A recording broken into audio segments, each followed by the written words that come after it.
ಭಕ್ತಾನಾಂ ಮಾನಸಾಂ ಭೋಜಾ ಭಾನವೇ ಕಾಮಧೇನವೇ ನಮತಾಂ ಕಲ್ಪತರವೇ ವಿಜೇಂದ್ರ ಗುರವೇ ನಮಃ. ಶ್ರೀ ಗುರುಭ್ಯೋ ನಮಃ. ಹರಿ ಓಂ. ಸುಕೃತಂ ತಿಲಮಾತ್ರತುಲ್ಯಮೀಶ ಕ್ರಿಯತೆ ನೈವ ಮಯೇಕವತ್ಸರೇಪಿ ಅಪಿ ತು ಕ್ರಿಯತೆ ತು ದೋಷಪೂಗಃ ಪ್ರತಿಯಾಮಂ ಸಕಲೇಂದ್ರಿಯೈರ್ ಮುಕುಂದ. ಶ್ರೀ ಗುರುಭ್ಯೋ ನಮಃ. ಹರಿ ಓಂ. ವಿಜೇಂದ್ರ ಸ್ವಾಮಿಗಳಿಂದ ರಚಿತವಾಗಿರತಕ್ಕಂತಹ ನಮ್ಮೆಲ್ಲರ ಪರವಾಗಿ ತಾವು ಪರಮಾತ್ಮನಲ್ಲಿ ಸ್ತೋತ್ರವನ್ನು ಮಾಡುತ್ತಾ ನಮ್ಮಲ್ಲಿರ್ತಕ್ಕಂತಹ ಒಂದು ದೋಷದ ನಿವೃತ್ತಿ, ಇಷ್ಟಪ್ರಾಪ್ತಿ, ಇವೆರಡೇ ಮೋಕ್ಷಕ್ಕೆ ಮುಖ್ಯ ಸಾಧನ. ನಮ್ಮಲ್ಲಿರ್ತಕ್ಕಂತಹ ದೋಷವನ್ನು ಭಗವದಾರ್ಪಣ, ಪರಮಾತ್ಮನ ಅರ್ಪಣೆ ಮಾಡಿ. ಏನು ದೋಷ ಇದೆ ನಮ್ಮಲ್ಲಿ ಅದು ಗೊತ್ತಿಲ್ಲ. ದೋಷ ಏನಿದೆ ಅನ್ನೋದನ್ನು ಮೊದಲು ನಾವು ತಿಳ್ಕೊಬೇಕು. ನಾವು ದೇವರ ಸ್ತೋತ್ರವನ್ನು ನಡೆಸ್ತಾ ಇರ್ತೇವೆ, ಆದರೆ ಅದರಲ್ಲಿರ್ತಕ್ಕಂತಹ ನಾವು ಕಾಯಿಕವಾಗಿ, ಮಾನಸಿಕವಾಗಿ, ವಾಚನಿಕವಾಗಿ ಏನು ದೇವರ ಪರವಾದ ಸ್ತೋತ್ರಾದಿಗಳನ್ನು ಮಾಡ್ತಾ ಇರ್ತೇವೆ, ಅದರಲ್ಲಿ ಏನೇನು ದೋಷಗಳು ಬಂದಿರುತ್ತೆ ಅದೆಲ್ಲವನ್ನು ವಿಜೇಂದ್ರ ಸ್ವಾಮಿಗಳು ತಾವು ಪರಮಾತ್ಮನಲ್ಲಿ ವಿಜ್ಞಾಪನೆಯನ್ನು ಮಾಡ್ತಾ ಸಜ್ಜೀವರು ಏನು ಸಾಧನೆಯಲ್ಲಿ ತೊಡಗಿರುತ್ತಾರೆ ಅವರಿಂದ ಆಗ್ತಕ್ಕಂತಹ ಒಂದು ದೋಷಾದಿಗಳು ಅದರ ನಿವಾರಣೆ ಆಗಬೇಕು ಅಂತ ಪರಮಾತ್ಮನನ್ನ ತಾವು ಸ್ತೋತ್ರವನ್ನು ಮಾಡಿರ್ತಕ್ಕಂಥದ್ದು ಹೊರತಾಗಿ ಅವರಲ್ಲಿ ದೋಷ ಇದೆ ಅಂತ ನಾವು ಅರ್ಥ ಮಾಡೋದಲ್ಲ. ಇದನ್ನ ಸ್ಪಷ್ಟವಾಗಿ ನಾವು ತಿಳಿದಿರಬೇಕು. ಅಪರೋಕ್ಷ ಜ್ಞಾನಿಗಳ ಕ್ರಮವೇ ಹಿಂಗಿರ್ತದೆ. ತಮ್ಮಲ್ಲಿ ದೋಷ ಇದ್ದಂತೆ ತಾವು ಪರಮಾತ್ಮನ ಸ್ತೋತ್ರ ಮಾಡೋದರ ಆಂತರ್ಯ, ಅವರಲ್ಲಿ ಯಥಾವತ್ತು ದೋಷ ಇದೆ ಅಂತ ನಾವು ಅರ್ಥ ಮಾಡೋದಲ್ಲ. ನಮ್ಮ ಪರವಾಗಿ ಪರಮಾತ್ಮನಲ್ಲಿ ತಾವು ಸ್ತೋತ್ರವನ್ನು ಮಾಡ್ತಾರೆ. ಸ್ವದೀನಂ ದೀನಂ ದೂನಂ ಅನಾಥಂ ಶರಣಾಗತಂ ಏನಂ ಉದ್ಧರ ಇತಿ ವಿಜ್ಞಾಪನ ಕರ್ತೃಣ. ಮಂತ್ರಾಲಯದ ಪ್ರಾತಃ ಸಂಕಲ್ಪ ಗದ್ಯದಲ್ಲಿ ಸುಸ್ಪಷ್ಟವಾಗಿ ಏತದಂಶವನ್ನ ತಾವು ಉಲ್ಲೇಖ ಮಾಡಿದ್ದಾರೆ. ಅದರಿಂದ ಸಾಧನ ಶರೀರವಿದು ನೀ ದಯದಿ ಕೊಟ್ಟಿದ್ದು ಸಾಧಾರಣವಲ್ಲವೋ ಸಾಧುಪ್ರಿಯನೇ ಅಂತ ಏನು ದಾಸರಾಯ ತಾವು ಉದ್ಧಾರ ಮಾಡಿದ್ದಾರೆ. ಇಂತಹ ಸಾಧನಾ ಶರೀರ ಬಂದಾಗ ಸುಕೃತಂ ನಿಲಮಾತ್ರ ತುಲ್ಯ ಮೀಶಕ್ರಿಯತೆ ನೈವ ಮಯೇಕವತ್ಸರೆ. ಒಂದು ವತ್ಸರದಲ್ಲಿ ಒಂದು ಸಂವತ್ಸರ ಅಂತ ನಾವು ತಗೊಂಡಂತಹ ಕಾಲಕ್ಕೂ ತಿಲಮಾತ್ರ ಸಾಧನೆಯನ್ನು ನಾವು ಮಾಡಿಲ್ಲ ಅಂತಂದ್ರೆ ಈತ ಜನ್ಮಾದಿಗಳೆಲ್ಲ ವ್ಯರ್ಥವಾಗುತ್ತಪ್ಪ, ಹಂಗಾಗಬಾರದು ಅನ್ನೋ ಒಂದು ಅಂಶವನ್ನೇ ವಿಜೇಂದ್ರ ಸ್ವಾಮಿಗಳು ತಾಯಿಯಲ್ಲಿ ಸ್ತೋತ್ರವನ್ನು ಮಾಡುತ್ತಾ ನಿನ್ನೆ ದಿವಸ ನಾವು ನೋಡಿದಂತೆ ಎಷ್ಟೆಷ್ಟು ಸುಲಭವಾದ ಸಾಧನಾ ಕ್ರಮ. ಭಗವದ್ ಕಥಾಮೃತವನ್ನು ನಾವು ಕೇಳೋ ಕಾಲಕ್ಕೆ ನಮ್ಮ ಶಿರಸ್ಸನ್ನ ನಾವೇನಾದರೂ ತೂಗಿದ್ದೇವೆ ಅಂತಂದ್ರೆ ಅದಕ್ಕೂ ಫಲ ಇದೆ. ನಾವು ಹೇಳೋದು ಬೇಡ, ಅದನ್ನ ಮನನ ಮಾಡುವುದು ತರುವಾಯ ಸಾಧನೆ. ಆದರೆ ಕೇಳೋ ಪ್ರವೃತ್ತಿ ಅಂತ ಏನು ಬಂತಲ್ಲ, ಬಂದಂತಹ ಕಾಲಕ್ಕೆ ನಾವು ಅದನ್ನು ಆನಂದ ಪಡ್ತಾ ಸುಮ್ಮನೆ ಒಂದಾವ ತಲೆಯನ್ನ ನಾವು ತೂಗಿದ್ದೇವೆ ಮತ್ತು ನಿನ್ನೆ ದಿವಸ ತಿಳಿಸಿದಂತೆ ಕರತಾಡನ ಮಾಡಿದ್ದೇವೆ. ಇದಕ್ಕೂ ಕೂಡ ಫಲ ಉಂಟು ಅಂತ ತಿಳಿಸ್ತಾರೆ. ಈ ಕ್ರಮದಿಂದ ಅಪಿತು ಪ್ರಭು ಬಂಧು ದುರ್ಗುಣಾನಾಂ ಶ್ರವಣಾರ್ಥಂ ಚಲಿತಂ ಭವತ್ಯ ಶಂಕಂ. ದೇವರ ವಿಷಯಕವಾಗಿ ಮನಸ್ಸು ಹೋಗದೇ ಇಲ್ಲ. ನಮ್ಮ ಕಿವಿಗಳು ಯಾವುದರಲ್ಲಿ ಅಪೇಕ್ಷಿತವಾಗಿದೆ ಅಂತಂದರೆ ಬಂಧು ದುರ್ಗುಣಾನ, ಬಂಧು ಬಾಂಧವರಲ್ಲಿ ಏನಾರು ದೋಷ ಇದ್ರೆ ಆ ದೋಷದ ಬಗ್ಗೆ ಕೇಳಬೇಕು ಅಂತ ಅಪೇಕ್ಷೆ ಮೂಡುತ್ತಂತೆ ಹೊರತಾಗಿ ದೇವರ ಪರವಾಗಿ ಕೇಳಬೇಕು ಅಂತ ನಮಗೆ ಮನಸ್ಸು ಬರೋದೇ ಇಲ್ಲ. ಇದು ಒಂದು ದೋಷ. ಎಂತಹ ದೋಷ? ಇದಕ್ಕೆ ಗರುಡ ಪುರಾಣದಲ್ಲಿ ಉಲ್ಲೇಖ ಮಾಡ್ತಾರೆ. ಈಗ ನಿನ್ನೆ ತಿಳಿಸಿದ್ದೇವೆ, ಪಾಪ ವಿಮೋಚನಾ ಸ್ತೋತ್ರ ಅಂತಂದ್ರೆ ಸುಮ್ಮನೆ ಏನು ಒಂದಷ್ಟು ಪಟ್ಟಿ ಮಾಡಿಕೊಟ್ಟಿದ್ದಾರೆ ಅಲ್ಲ, ಒಂದೊಂದು ಶಬ್ದಕ್ಕೂ ಪ್ರಮಾಣ ಇದೆ.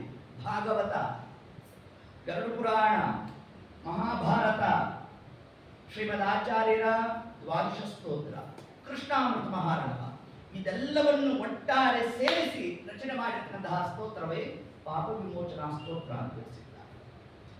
ಇಲ್ಲಿ ವಿಜೇಂದ್ರ ಸ್ವಾಮಿಗಳ ಉಲ್ಲೇಖ ಮಾಡ್ತಾ ದುರ್ಗುಣಾನಾಂ ಶ್ರವಣಾರ್ಥಂ, ಸಜ್ಜನರಲ್ಲಿ ಬಂಧು ಬಾಂಧವರಲ್ಲಿ ಕೇವಲ ದುರ್ಗುಣವನ್ನೇ ನಾವು ಎಣಿಸಿದ್ದೇವೆ, ಅದರಲ್ಲೇ ಮನಸ್ಸನ್ನು ನಾವು ಸದಾ ಕಾಲ ಇಟ್ಟಿದ್ದೇವೆ ಅಂತಂದ್ರೆ ಏತು ನರಕಗಾಮಿನ.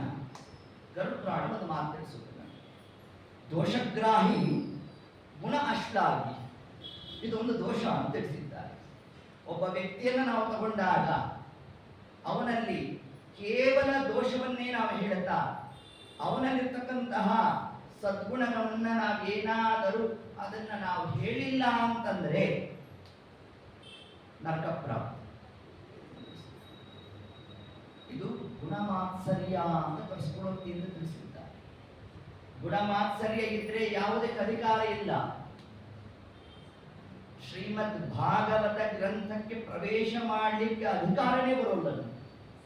ಯಾವುದಿದ್ರೆ ಮಾತ್ಸರ್ಯ ಇದ್ರೆ, ಹೌದು ಇಲ್ಲ?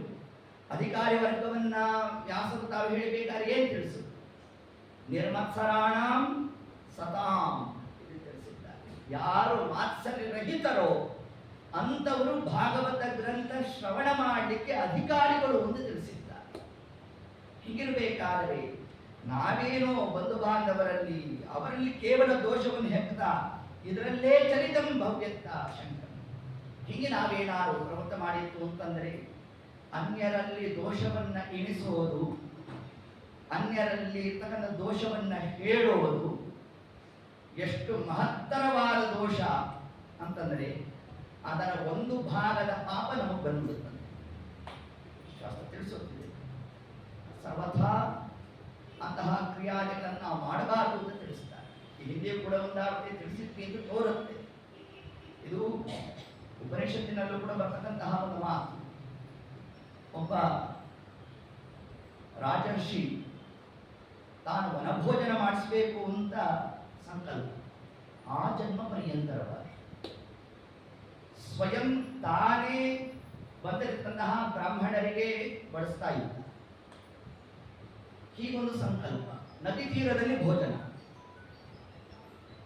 ವರ್ಷದಲ್ಲಿ ಒಂದು ಸತಿ ಮಾಡಿದ್ರೇನೆ ದೋಷಗಳೆಲ್ಲ ಪರಿಹಾರ ಅಂತ ನಾವು ತಿಳಿತಾ ಧಾತ್ರಿ ಹವನ ಅಂತ ನಾವು ಮಾಡುವುದು.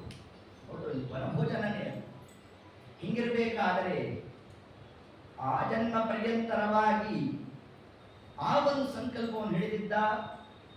ಅನೇಕ ಜನ ಬ್ರಾಹ್ಮಣರು ಬರೋರು, ಅವ್ರಿಗೆ ತಾನೇ ಬಡಿಸೋನು. ಹೀಗಿರ್ಬೇಕಾದ್ರೆ ಒಂದು ದಿವಸ ಒಂದು ಹದ್ದು ಹಾವನ್ನು ಎತ್ಕೊಂಡು ಹೋಗ್ತಾರೆ. ಹಾವಿನಲ್ಲಿ ಇದ್ದಂತಹ ವಿಷದ ಒಂದು ತೊಟ್ಟು ಸಾಲಿನಲ್ಲಿ ಬಿತ್ತು. ಚಕ್ರವರ್ತಿಗೆ ಗೊತ್ತಿಲ್ಲ, ರಾಜನಿಗೆ ಬಡಿಸಿದ ಬ್ರಾಹ್ಮಣ ಸತ್ತ. ಈಗ ಚಿತ್ರಗುಪ್ತನಿಗೆ ಜಿಜ್ಞಾಸ ಬಂತು, ಈ ಪಾಪನ ಯಾರ ತಲೆ ಕಟ್ಟಬೇಕು, ಹಾವಿನ ಹೆಸರು ಬರೆಯೋಣ ಅಂತಂದ್ರೆ ಅದೇನು ಉದ್ದೇಶಪೂರ್ವಕವಾಗಿ ಹಾಕಿತ್ತು, ತನ್ನ ಪ್ರಾಣನೇ ಹೋಗ್ತಿತ್ತು, ಸಹಜವಾಗಿ ಅದರಲ್ಲಿದ್ದಂತಹ ಆ ವಿಷದ ತೊಟ್ಟು ಬಿತ್ತು. ಇನ್ನ ಹದ್ದು ತಾನೇ ಕರ್ಕೊಂಡು ಹೋಗಿತ್ತು, ತನ್ನ ಆಹಾರ ತಾನು ತಗೊಂಡು ಹೋಗ್ತಾ ಅದಕ್ಕೆ ಹೆಂಗೆ ದೋಷ ಹೇಳ್ತೀರಾ? ಅದಕ್ಕೆ ದೋಷ. ಇನ್ನು ರಾಜನ ತಲೆ ಮೇಲೆ ಹಾಕೋಣವಾ ಅಂತಂದ್ರೆ ರಾಜನ ಗೊತ್ತೇ ಇಲ್ಲ, ಯಾರಿಗೆ ಬರೀಬೇಕು ಅಂತ ಯಮಧರ್ಮರಾಜನ ಕೇಳಿದ. ಯಮಧರ್ಮರಾಜ ಹೇಳಿದ, ಒಂದು ವಾರ ಸಭೆ ಕೊಡ್ರಪ್ಪ. ಅಷ್ಟೊತ್ತಿಗೆ ಸರಿ, ಎಲ್ಲ ಶಾಂತಿ ಹೋಮ ಎಲ್ಲ ಆಯಿತು, ಎಲ್ಲ ಮುಗಿತು, ಸ್ಥಳ ಶುದ್ಧಿ ಎಲ್ಲ ಆಯಿತು. ಪುನಃ ಪ್ರಾರಂಭ ಮಾಡ್ದ ಯಾರು ಚಕ್ರವರ್ತಿ. ಅನೇಕ ಪ್ರಾಂತ್ಯದಿಂದ ಬ್ರಾಹ್ಮಣರೆಲ್ಲ ಬರಬೇಕು, ಬಂದ ಬಂಡಿ ತಿಳಿಬೇಕು, ಇಳಿದು ಅದೇ ಊರಿನ ಮಹಾದ್ವಾರದಲ್ಲಿ ಒಬ್ರು ಮುದುಕಿ ಕೂತ್ಕೊಂಡು ಹೂ ಮಾಡ್ತಾ ಇತ್ತು. ಆ ಬ್ರಾಹ್ಮಣ ಕೇಳಿದ, ಇದು ರಾಜ ವನಭೋಜನ ಮಾಡಿಸ್ತಾನಂತಲ್ಲ, ಎಲ್ಲಿ? ಓ, ನೀವು ಹೊರಟ್ರಾ ಅಂತಂದು ಆ ಕಾಕು ಸ್ವರವನ್ನು ಕೇಳ್ತಾ ಇತ್ತಂದ್ರೆ ಬ್ರಾಹ್ಮಣನಿಗೆ ಸ್ವಲ್ಪ ಸಂಶಯ ಬಂತು. ಯಾಕಮ್ಮ, ಏನ್ ವಿಷಯ ಅಂತಂದ. ಏನಿಲ್ಲ, ಹೋದ್ವಾರ ಆ ರಾಜ ಸಾರಲ್ಲಿ ವಿಷ ಹಾಕುತ್ತಿದ್ದ. ಬ್ರಾಹ್ಮಣ ಸತ್ಯ ಇಮಿಡಿಯೇಟ್ ಕರೆದುಬಿಟ್ಟ ಯಮಧರ್ಮರಾಜ, ಬರ್ಕೊಳ್ಳಿ ಮುದುಕಿ ಹೆಸರು. ಮಾಡಿದವರ ಪಾಪ ಆಡಿದವರ ಅಂದ್ರೆ ಎಷ್ಟು ಧರ್ಮ ಸೂಕ್ಷ್ಮವನ್ನೇ ಇದನ್ನು ನಮಗೆ ತಿಳಿಸ್ತಾ ಇದ್ದಾರೆ. ಇದನ್ನೇ ನೋಡಿ, ಎಷ್ಟು ಆ ಒಂದು ಧರ್ಮ ಸೂಕ್ಷ್ಮವನ್ನ ವಿಜೇಂದ್ರ ಸ್ವಾಮಿಗಳ ತಾವು ಅಪಿತು ಪ್ರಭು ಪರಮಾತ್ಮನ ತಾವು ಸ್ತೋತ್ರವನ್ನು ಮಾಡ್ತಾ, ಬಂಧು ದುರ್ಗುಣಾನಾಂ, ಸಜ್ಜನರು ಬಂಧು ಬಾಂಧವರಲ್ಲಿರ್ತಕ್ಕಂತಹ ದೋಷವನ್ನು ಕೇಳೋದ್ರಲ್ಲಿ ನಮಗೇನು ಒಂದು ಸುಖ ಇದೆ, ದೇವರ ಕಥಾ ಶ್ರವಣ ಮಾಡಬೇಕಾದ ಇದನ್ನ ಇದು ಮಹತ್ತರವಾದ ಒಂದು ದೋಷ ಅಂತ ತಿಳಿಸ್ಕೊಟ್ಟಿದ್ದಾರೆ ನಮಗೆ. ಅಂತರಂಗದಲ್ಲಿ ಹರಿಯ ಕಾಣದವ ಹುಟ್ಟು ಕುರುಡನೋ, ಸಂತತ ಹರಿಕೃಷ್ಣ ವಾರ್ತೆ ಕೇಳದವ ಜಡಮತಿ ಕ್ಯೂಡನೋ. ಸಂತತ ಹರಿಕೃಷ್ಣ ವಾರ್ತೆ ಕೇಳದವ ಜಡಮತಿ ಕ್ಯೂಡನೋ. ಶ್ರವಣೇ ಶ್ರವಣಾಯ, ಅದೇ ಶಬ್ದವನ್ನೇ ವ್ಯಾಸರಾಜರೇನು ಹೇಳಿದ್ರು, ವಿಜೇಂದ್ರ ಸ್ವಾಮಿಗಳು ಮುಂದಿನ ಶ್ಲೋಕದಲ್ಲಿ ಅದನ್ನು ಉಲ್ಲೇಖ ಮಾಡ್ತಾ ಇದ್ದಾರೆ. ಸತ್ಕಥಾಯ ನಾ ಯತೇತೆ ತವ ಪುಣ್ಯ ಕೀರ್ತನಸ್ಯ. ದೇವರ ಕಥಾಮೃತ ಕೇಳಬೇಕು ಅಂತಂದ್ರೆ ಮನಸ್ಸೇ ಬರೋರು ಬಂತೇನೆ. ಆದರೆ ಅಪಿತು ಹಾಗಂದ ಮಾತ್ರಕ್ಕೆ ಜಡವತ್ತು ನಾವೇನು ಕೂತಿದ್ದೇವೆ ಅಂತೇನಲ್ಲ. ಆದರೆ ವ್ಯಭಿಚಾರ ಲೋಕವಾರ್ತ ಶ್ರವಣ, ಯಾವುದೋ ಲೋಕದಲ್ಲಿ ಕೆಟ್ಟ ವಾರ್ತೆಗಳಿದೆ ಅಂತಂದ್ರೆ ಅದನ್ನು ಕೇಳಬೇಕಾದ್ರೆ ಮಹದಾದರ ಭಾರಿ ಆದರ ಹುಟ್ಟುಬಿಡುತ್ತಂತೆ. ವ್ಯಭಿಚಾರದ ವಿಷಯ ಅನ್ನೋದು ಆ ಶಬ್ದನೇ ಹಾಕ್ಬಿಟ್ಟು, ಅಪಿತು ವ್ಯಭಿಚಾರ ಲೋಕವಾರ್ತ, ಲೋಕದ ವಾರ್ತೆ ಕೇಳಬೇಕು. ಅದರಲ್ಲೂ ಯಾವುದು ಅತ್ಯಂತ ನೀಚವಾದ ವಾರ್ತೆ ಅಂತಿರುತ್ತೋ ಅದನ್ನು ಕೇಳೋ ಕಾಲಕ್ಕೆ ಏನು ಒಂದು ಉತ್ಸುಕತೆ ನಮ್ಮಲ್ಲಿರುತ್ತೆ. ಆದರಾದಿಗಳು ಹರಿಕಥಾ ಶ್ರವಣ ಮಾಡಬೇಕಾದ್ರೆ ಮೂಡ್ತಾ ಇಲ್ಲ. ಯಾವ ಶ್ರೀಮದ್ ಆಚಾರ್ಯರನ್ನು ತಿಳಿಸ್ತಾರೆ, ತೇ ನರಾಹ ಪಶುವೋ ಲೋಕೆ ಕಿಂ ತೇಷಾಂ ಜೀವಿತೆ ಫಲಂ ಏನ ಲಬ್ಧ ಹರಿರ್ದೀಕ್ಷಾ ನಾ ಅರ್ಚಿತೋ ವಾ ಜನಾರ್ಥ.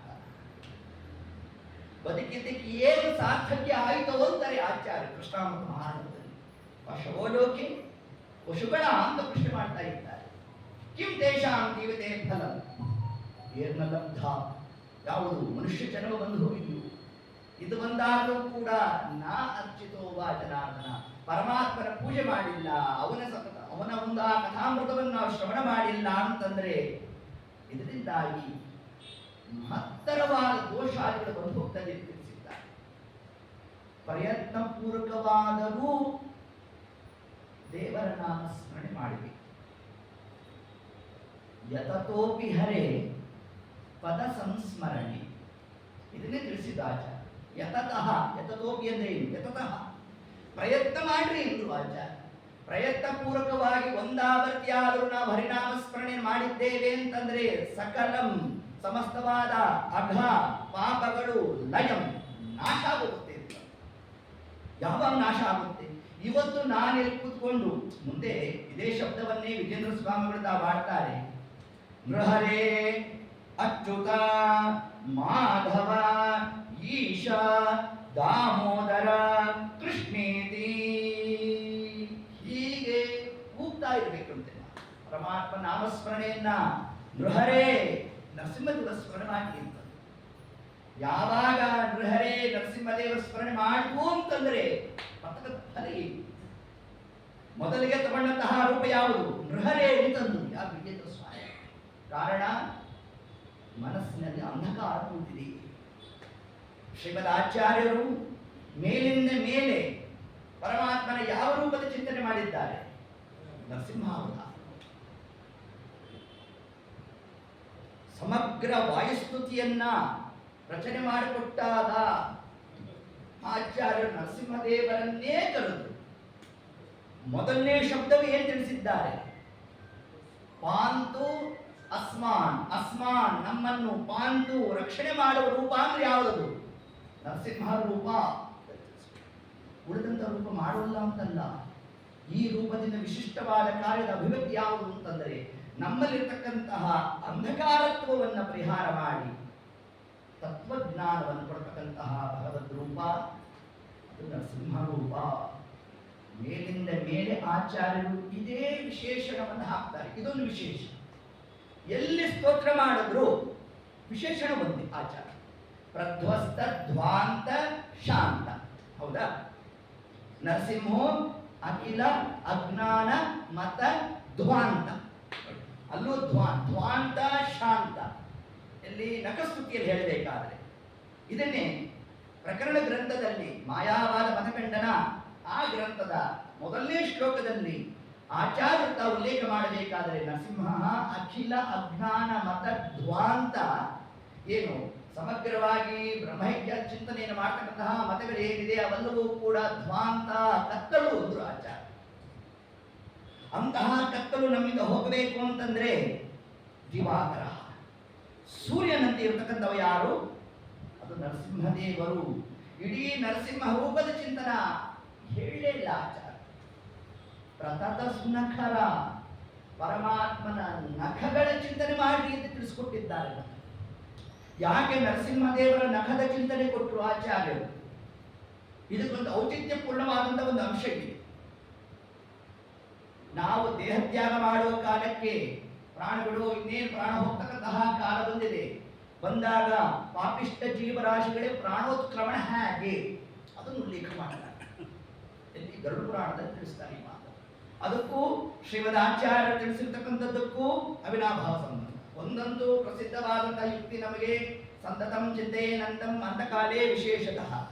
ಅಂತ್ಯಕಾಲದಲ್ಲಿ ವಿಶೇಷತಃ ಯಾವುದು ಅಂತಂದ್ರೆ ಯಮದೂತರ ದರ್ಶನ ಆಗಬಾರದು ಅಂತಂದ್ರೆ ಸಂತತಂ ಚಿಂತೆಯೇನಂತಂ ಅಂತಕಾಲೇ ವಿಶೇಷತಃ. ಇದನ್ನೇ ನಮ್ಮ ವಿಜೇಂದ್ರ ಸ್ವಾಮಿಗಳು ತಾವು ತಿಳಿಸ್ತಾ ಇದ್ದಾರೆ. ಪರಮಾತ್ಮನನ್ನ ನೃಹರೇ ಅಚ್ಯುತ ಮಾಧವ ಈಶ ದಾಮೋದರ ಕೃಷ್ಣೇನು ಹೀಗೆ ಪರಮಾತ್ಮನನ್ನ ಯಾರು ಸ್ತೋತ್ರ ಮಾಡ್ತಾ ಇರುತ್ತಾರೆ ಅಂತವರಿಗೆ ಏನು ಫಲ, ಮಾಡಿಲ್ಲ ಅಂತಂದ್ರೆ ಏನು ಅದಕ್ಕೆ ತಿಳಿಸೋದು ನಮಗೆ. ಯಾರು ಹರಿನಾಮ ಸ್ಮರಣೆಯನ್ನು ಮಾಡಿರೋಲ್ಲ, ಯಾರು ನರಸಿಂಹದೇವರ ನಖಗಳ ಚಿಂತನೆಯನ್ನು ಮಾಡುವಲ್ಲ ಅಂತವರಿಗೆ ಅಂತ್ಯಕಾಲದಲ್ಲಿ ಯಮದೂತರ ದರ್ಶನ ಆಗುತ್ತದೆ. ತಥಾ ಪ್ರಾಪ್ತು ವಿದ್ಯುತ್ ಕಾಲಕ್ಕೆ ಬರ್ತಾರಂತೆ. ಒಂದು ವಿಕಾರವಾದ ತಮ್ಮ ರೂಪದ ದರ್ಶನವನ್ನು ಕೊಡ್ತಾರೆ. ಹೆಂಗಿರ್ತಾರೆ? ಕಾಕ ಕೃಷ್ಣ, ಕಪ್ಪಟ್ಟೆ ಕರಿ. ಕಾಕ ಅಂದ್ರೆ ಕಾಗೆ, ಅದ್ರ ಬಣ್ಣ ಯಾವುದು? ಕಪ್ಪು. ಕೃಷ್ಣ ಅಂದ್ರೆ ಏನು? ಕಪ್ಪು. ಕಪ್ಪು ಪ್ಲಸ್ ಕಪ್ಪು ಏನು? ಜಡ್ ಬ್ಲಾಕ್ ಅಂತ ಅಂತಹ ಮೈ ಬಣ್ಣ ಅಂತ ನೋಡಿದ್ರೆ ಹೆದರು ನಡ್ತಾ ಇದೆ. ಕಾಕ ಕೃಷ್ಣ ಊರ್ಧ್ವ ಕೇಶು, ಕೂದಲೆಲ್ಲ ನಿಂತ್ಕೊಂಡ್ಬಿಟ್ಟಿರುತ್ತೆ. ಈಗ ಅದೇ ಫ್ಯಾಷನ್. ಅದು ನೋಡಿದಾಗಲೇ ಹೆದರಬೇಕಂತ, ಓ ಎಮದೂತ ಹೀಗೆ ಬರ್ತಾರ ಅಂತ ಅನ್ಕೋಬೇಕಂತೆ. ಊರ್ಧ್ವಕೇಶ ನೋಡಿ, ಇದೇ ಶಬ್ದ ಹಾಕಿದೆ ಊರ್ಧ್ವಕೇಶು. ಅದರ ಜೊತೆಗೆ ಮುಂದಿನ ಶಬ್ದ ನಖಾಯುಧವು. ಯಮದೂತರ ನಖಗಳ ದರ್ಶನ ಆಗುತ್ತಂತೆ ಅಂತ್ಯಕಾಲದಲ್ಲಿ. ಅಂತ್ಯಕಾಲದಲ್ಲಿ ಆ ಯಮದೂತರ ನಖಗಳ ದರ್ಶನ ಆಗಬಾರದು ಅಂತಂದ್ರೆ ಪ್ರತತ ಸುನಖರಾಧಾರಿತಾರಾದಿದೂರ. ಇದಕ್ಕೆ ಆಚಾರ್ಯ ಸಮಾಧಾನ ಕೊಟ್ಟರು. ಯಾರು ಪ್ರತಿನಿತ್ಯ ನರಸಿಂಹದೇವರ ಸಮೀಚೀನವಾದ ನಖ, ಆ ನಖಗಳನ್ನ ಯಾರು ಚಿಂತನೆ ಮಾಡ್ತಾರೆ ಅವರಿಗೆ ರಾಧಾನಿ, ಅವರು ಉನ್ನತವಾದ ಲೋಕವನ್ನು ಪರಮಾತ್ಮ ಕೊಡುತ್ತಾನೆ ನೋಡಿ ಶ್ರದ್ಧವನ್ನು ಕೊಟ್ಟು ಆಚಾರ್ಯ. ಯಾಕೆ ನಖಗಳ ಒಂದು ಸ್ಮರಣೆಯನ್ನು ಯಾಕೆ ನಾವು ನಡೆಸಬೇಕು ಅಂತಂದ್ರೆ ಒಂದೊಂದಕ್ಕೂ ಕೂಡ ತಾಳ್ಬೇಡ ಮಾಡಲಿಕ್ಕೆ ಅವಕಾಶ. ಏತತ್ ಕರ್ಮದಿಂದ ಹೀಗೆ ಅಸ್ಮಾನ್ ಪಾಂತು ನಮ್ಮನ್ನು ರಕ್ಷಣೆ ಮಾಡತಕ್ಕಂತಹ ಭಗವದ್ ರೂಪ ಯಾವುದು ಅಂತಂದ್ರೆ ಅದು ನರಸಿಂಹ ರೂಪ. ಅಂತಹ ನರಸಿಂಹದೇವರನ್ನ ನಾವು ಸ್ಮರಣೆ ಮಾಡಬೇಕು ಅನ್ನೋದನ್ನೇ ಏನು ಆಚಾರ್ಯ ತಾವು ಮೇಲಿಂದ ಮೇಲೆ ಸ್ತೋತ್ರವನ್ನು ಮಾಡಿರ್ತಕ್ಕಂಥದ್ದಿದೆ ಅದನ್ನೇ ವಿಜೇಂದ್ರ ಸ್ವಾಮಿಗಳು ತಾವು ತಿಳಿಸಬೇಕಾದ್ರೆ ಮೊದಲಿಗೆ ತಗೊಂಡಂತಹ ರೂಪವೇ ನೃಹರೇ. ಆ ನರಸಿಂಹ ರೂಪದ ಒಂದು ಚಿಂತನೆಯನ್ನೇ ನಾವು ವಿಶೇಷವಾಗಿ ನಡೆಸಬೇಕು ಅನ್ನೋ ಒಂದು ಅಂಶವನ್ನ ನಮಗೆ ತಿಳಿಸ್ತಾ ಶ್ರವಣೇ ಶ್ರವಣಾಯ, ಪರಮಾತ್ಮನ ಕಥಾಮೃತವನ್ನ ಯಾರು ಶ್ರವಣ ಮಾಡಲಿಕ್ಕೆ ಆಸಕ್ತಿಯನ್ನು ತೋರೋಲ್ಲ ಪಾಪಗಳ ಜೊತೆಗೆ ಯಮಾಲಯಕ್ಕೆ ಹೋಗ್ಬೇಕು. ಅಲ್ಲಿ ಹೋದಾಗ ಹರಿನಾಮ ಸ್ಮರಣೆ ಮಾಡ್ತೇನೆ ಅಂತಂದ್ರೆ ಅದಕ್ಕೆ ಅವಕಾಶ ಕೊಡೋದು ತಿಳಿಸ್ತಾರೆ. ಕ್ಷಮಾಪರಾಧಂ ಕುರುತೆ ಭಗವಾನ್ ಹರಿರೀಶ್ವರ. ಯಮದೂತರು ಹೇಳ್ತಾರಂತೆ ಕಾಲಕ್ಕೆ ನಾವು ಏನ್ ಮಾಡ್ಲಿಕ್ಕೆ ಆಗೋದು, ಕ್ಷಮಾ ಮಾಡೋ ಅಧಿಕಾರ ಇರೋದು ಯಮಧರ್ಮರಾಜನಿಗೂ ಇಲ್ಲಪ್ಪ, ಕೇವಲ ಪರಮಾತ್ಮನಿಗೆ ಮಾತ್ರ ಇರ್ತಕ್ಕಂಥದ್ದು ಅಂತ ತಿಳಿಸ್ಕೊಡ್ತಾರೆ. ಹೀಗೆ ಹೇಳ ಅಪಿತು ಹೀಗಿದ್ದಾಗ ಆ ಪರಮಾತ್ಮನ ನಾಮಸ್ಮರಣೆಯನ್ನ ಒಂದಾವರ್ತಿಯಾದರೂ ಭಾಗವತದ 6ನೇ ಸ್ಕಂದ ಯಮಧರ್ಮರಾಜ ತನ್ನ ದೂತರಿಗೆ ಉಪದೇಶ ಮಾಡಿದ ಭಾಗ. ಅಜಾಮಿಳನ ಉಪಾಖ್ಯಾನ ಅಲ್ಲಿ ತಿಳಿಸಿರ್ತಕ್ಕಂಥದ್ದು. ಪಂಚಮಸ್ಕಂದ ಭಾಗವತ ಮುಗಿತು. ಪರೀಕ್ಷಿತ್ ಮಹಾರಾಜರು ಪ್ರಶ್ನೆ ಮಾಡಿದ್ರು, ಇಷ್ಟೆಲ್ಲ ನರಕಾದಿಗಳ ವರ್ಣನೆ ಮಾಡಿದ್ದೀರಲ್ಲ, ಪಂಚಮಸ್ಕಂದದಲ್ಲಿ ಏನು ಬರುತ್ತೆ? ಎಲ್ಲ ನರಕಾದಿಗಳ ವರ್ಣನೆ ಬಂದು ಹೋಗ್ತದೆ. ಸ್ವಾಮಿ ಇದರಿಂದ ಪಾರಾಗ್ತಕ್ಕಂತಹ ಕ್ರಮ ಯಾವುದು ಅಂತ ಕೇಳಿದಾಗ ಸತ್ಕರ್ಮಾನುಷ್ಠಾನ ಯಾವುದು? ಶುಕಾಚಾರ್ಯ ಅಂದ್ರೆ ಪರೀಕ್ಷಿತ್ ಮಹಾರಾಜ ನಕ್ಕದ್ನಂತೆ. ಸತ್ಕರ್ಮಾನುಷ್ಠಾನ ಮನ್ಯೆ ಕುಂಜರ ಶೌಚವತ್ತು, ಆನೆ ಸ್ನಾನ ಮಾಡಿದಂತೆ ಆಗೋಯ್ತದ ಸ್ವಾಮಿ. ಯಾವುದೋ ಒಂದು ಕರ್ಮಕ್ಕೆ ಪ್ರಾಯಶ್ಚಿತ್ತವಾಗಿ ಇನ್ನೊಂದು ಕರ್ಮಾನುಷ್ಠಾನವನ್ನು ಮಾಡ್ತೇನೆ ಅಂತಂದ್ರೆ ಹೆಂಗ್ ಸಾಧ್ಯ? ಅನವಸ್ಥಾ. ಏನು ಅನವಸ್ಥಾ ಅಂದ್ರೆ ಇನ್ಫಿನಿಟಿ. ಹೆಂಗೆ ಇನ್ಫಿನಿಟಿ ಆಯ್ತದು? ಅನವಸ್ಥಾ ಹೇಗೆ? ಈಗ ಸಂವತ್ಸರ ಕೃತಂ ಪಾಪಂ ಶಾಸ್ತ್ರ ವಿಧಿಸಿರೋದನ್ನೇ ತಿಳಿಸ್ತೇನೆ. 1 ವರ್ಷ ಮಾಡಿರೋ ಪಾಪವನ್ನು ಕಳ್ಕೋಬೇಕಾದರೆ ಪ್ರತಿಯೊಬ್ಬ ಗೃಹಸ್ಥನಾದವನು ಹೋಮಾನ ಹೋಮವನ್ನು ಮಾಡಬೇಕು, ವರ್ಷದಲ್ಲಿ ಒಂದಾವರ್ತಿ. ಇದು ಶಾಸ್ತ್ರದ ವಿಧಿ. ಹೋಮಾನ ಹೋಮಕ್ಕೆ ಎಲ್ಲ ತಯಾರಾದ ಮಠದಲ್ಲಿ ಊಟಕ್ಕೆ ಬರ್ಸೋದು ಆಯ್ತಾ. 12 ಗಂಟೆ ಬರಬೇಕು ಅಂತ ಅವ್ರು ತಾಕೀತು ಮಾಡಿದ್ರು. ಹೋಮಾನ ಹೋಮ ಅಷ್ಟೇ ಮುಗಿತಾ? 610 ರೂಪಾಯಿ ಮಿನಿಮಮ್. ಹೋಮಕ್ಕೆ 3 ತಾಸು ಬೇಕು, ಕಲಶ ಸ್ಥಾಪನೆಗೆ 2 ತಾಸು ಬೇಕು. ಇಷ್ಟೆಲ್ಲ ಆಗುವಷ್ಟೊತ್ತಿಗೆ 12:30 1 ಗಂಟೆ ಆಗೋದು. ಇವನು ಅಲ್ಲಿಂದ ಫೋನ್ ಬರ್ತಾ ಇತ್ತು, ಇಲ್ಲಿ ಸ್ವಾಹಾಕಾರ ಹೇಳ್ತಾ ಇರೋಣ. ಇವನು ಏನ್ ಹೋಮ ಮಾಡ್ತಾನೆ? ಕಾಯೇನ ವಾಚ ಅಂದ್ರೆ ಇವನು ವಾಚ್ ಕಡೆ ನೋಡ್ತಾ ಇದ್ದ. ಇಡೀ ವರ್ಷ ಮಾಡಿರೋ ಪಾಪವನ್ನು ಕಳ್ಕೊಳ್ಳಿಕ್ಕೆ ಹೋಮಾನ ಹೋಮವನ್ನು ಮಾಡ್ತಾ ಇದ್ದ ಅಂತಂದ್ರೆ ಕೇವಲ ಕಾಯಿಕವಾಗಾಯಿತೆ ಹೊರತಾಗಿ ಮಾನಸಿಕವಾಗಿ ಅಸ್ತಂಭಿಸ್ತಾನೆ. ಆ ದೋಷದ ನಿವಾರಣೆಗೋಸ್ಕರ ಏನ್ ಮಾಡ್ದ? ಗಾಯತ್ರಿ ಜಪ ಮಾಡೋಣ ಅಂತ ಹೋದ.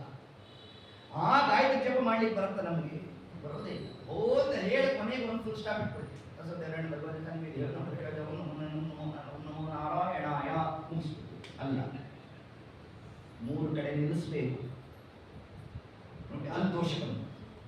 ಹಾಗಾದ್ರೆ ಇಡೀ ವರ್ಷ ಮಾಡಿದ ಪಾಪಕ್ಕೆ ಒಂದು ಪವಮಾನ ಹೋಮ, ಆ ಪವಮಾನ ಹೋಮದಲ್ಲಿ ಒಂದಿಷ್ಟು ದೋಷ, ಆ ದೋಷದ ಪರಿಹಾರಕ್ಕೆ ಗಾಯತ್ರಿ ಮಂತ್ರ.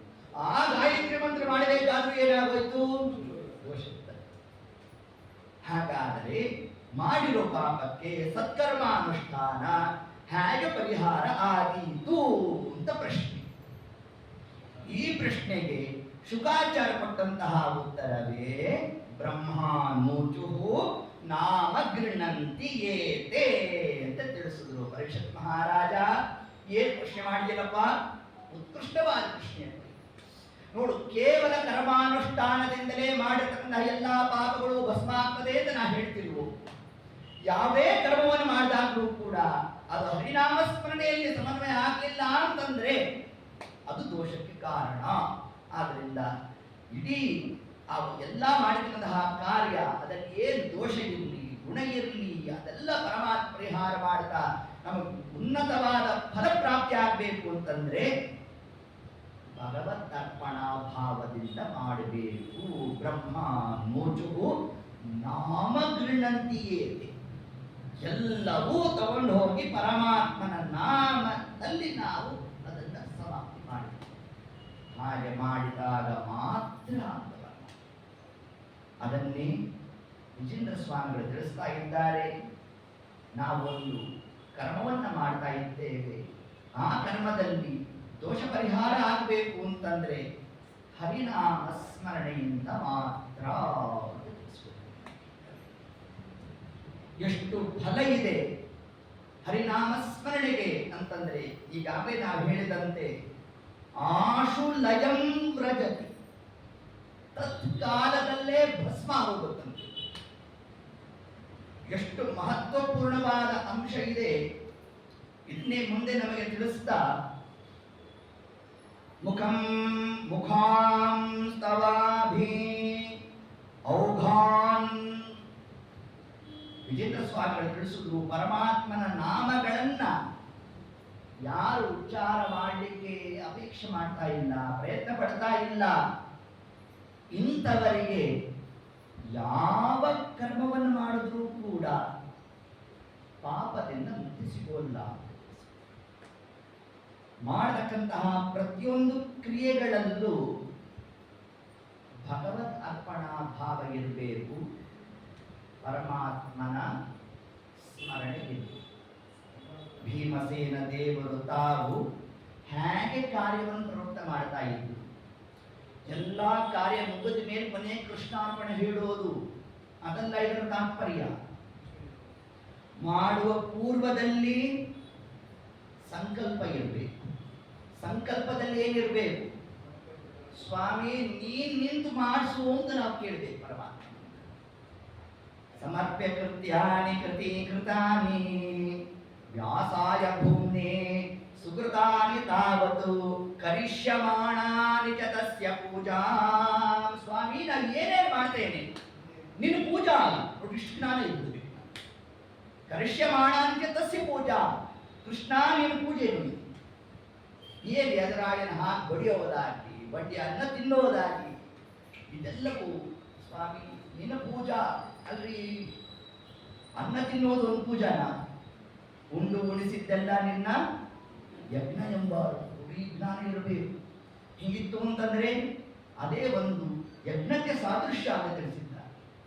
ಅದರಂತೆ ಮುಂದೆ ನಾವು ಆ ಕಾರ್ಯ ಮಾಡುವ ಪೂರ್ವದಲ್ಲಿ ಸಂಕಲ್ಪ. ಸಂಕಲ್ಪ ಯಾರ ದ್ವಾರ? ವಾಯುದೇವರ ದ್ವಾರ. ಅದಕ್ಕೆ ರಾಯರು ಕೊಟ್ಟಂತಹ ಹೆಸರೇನು? ಪ್ರಾತಃ ಸಂಕಲ್ಪ ಗದ್ಯ. ಏನು ಪ್ರಾತಃ ಸಂಕಲ್ಪ ಗದ್ಯ ಅಂದರೆ ಬೆಳಗಿನ ಜಾವ ಏನು ಮಾಡಿ ಅಂತ ಅರ್ಥ. ಹೌದಾನೆ? ಅಷ್ಟೇ ಅರ್ಥ ಅಲ್ಲ. ಪ್ರಾತಃ ಪ್ರಕೃಷ್ಟೇನ ತ ವ್ಯಾಪ್ತರಾದ. ಏನ್ ಪ್ರಕೃಷ್ಟೇನ ತ ಅಂದ್ರೇನು? ವ್ಯಾಪ್ತಿ ಅಂತ ಅರ್ಥ. ಹೌದಾ? ಯಾರು ಪ್ರಕೃಷ್ಟೇನ ವ್ಯಾಪ್ತ, ವಾಯುದೇವರ ವ್ಯಾಪ್ತಿ ಎಲ್ಲಿ ತನಕ ಇದೆ? ಸಮಗ್ರ ಭೂತಾಕಾಶದಲ್ಲಿ ಯಾರು ವ್ಯಾಪ್ತರೋ ಅಂತಹ ವಾಯುದೇವರ ದ್ವಾರ ನಮ್ಮ ಸಂಕಲ್ಪ. ಅದೇ ಪ್ರಾತಃ ಸಂಕಲ್ಪ ಗದ್ಯ ಅಂತ ನಮಗೆ ತಿಳಿಸಿದ್ದು. ನಮ್ಮ ಸಂಕಲ್ಪ ಕೇವಲ ಬೆಳಗಿನ ಜಾವ ಎದ್ದು ಮಾಡುವುದು ಅದಲ್ಲ ಆಂತರ್ಯ. ನಮ್ಮ ಸಂಕಲ್ಪ ಏನಿದ್ರು ವಾಯುದೇವರ ದ್ವಾರ. ಮನೋವಾಕ್ಕಾಯೋದೊಳನು ಭವಿಸುವ ದಿನದ ವಿಷಯ ಸಾಧನಗಳನ್ನು ಅನಿಲಾಂತರ್ಗತ ವನರುಹದಳ ಲೋಚನ ಗರ್ಪಿಸಿ ದಾಸಾನನೆಂಬುದೇ. ಇದನ್ನೇ ಜಗನ್ನಾಥ ತ್ರಿಕರಣಗಳು. ಏನು ಪ್ರತಿನಿತ್ಯ ನಮ್ಮಿಂದ ಆಗ್ತಕ್ಕಂಥದ್ದು ಯಾವ? ಮನೋವಾಕ್ಕಾಯ. ಈ ಮೂರರಿಂದ ನಡೆತಕ್ಕಂತಹ ವ್ಯಾಪಾರ ಏನಿದೆ ಅದನ್ನ ಅನಿಲಾಂತರ್ಗತ ವಾಯುದೇವರ ದ್ವಾರ ನಾವು ಪರಮಾತ್ಮನಿಗೆ ಅರ್ಪಣೆ ಮಾಡಬೇಕು. ಹಂಗ ಅರ್ಪಣೆ ಮಾಡಿಲ್ಲ ಅಂತಂದ್ರೆ ಮಾಡಿದಂತಹ ಕಾರ್ಯ ಅದು ವ್ಯರ್ಥ ಹೋಗ್ತದೆ ಅಂತ ತಿಳಿಸ್ಕೊಟ್ಟಿದ್ದಾರೆ.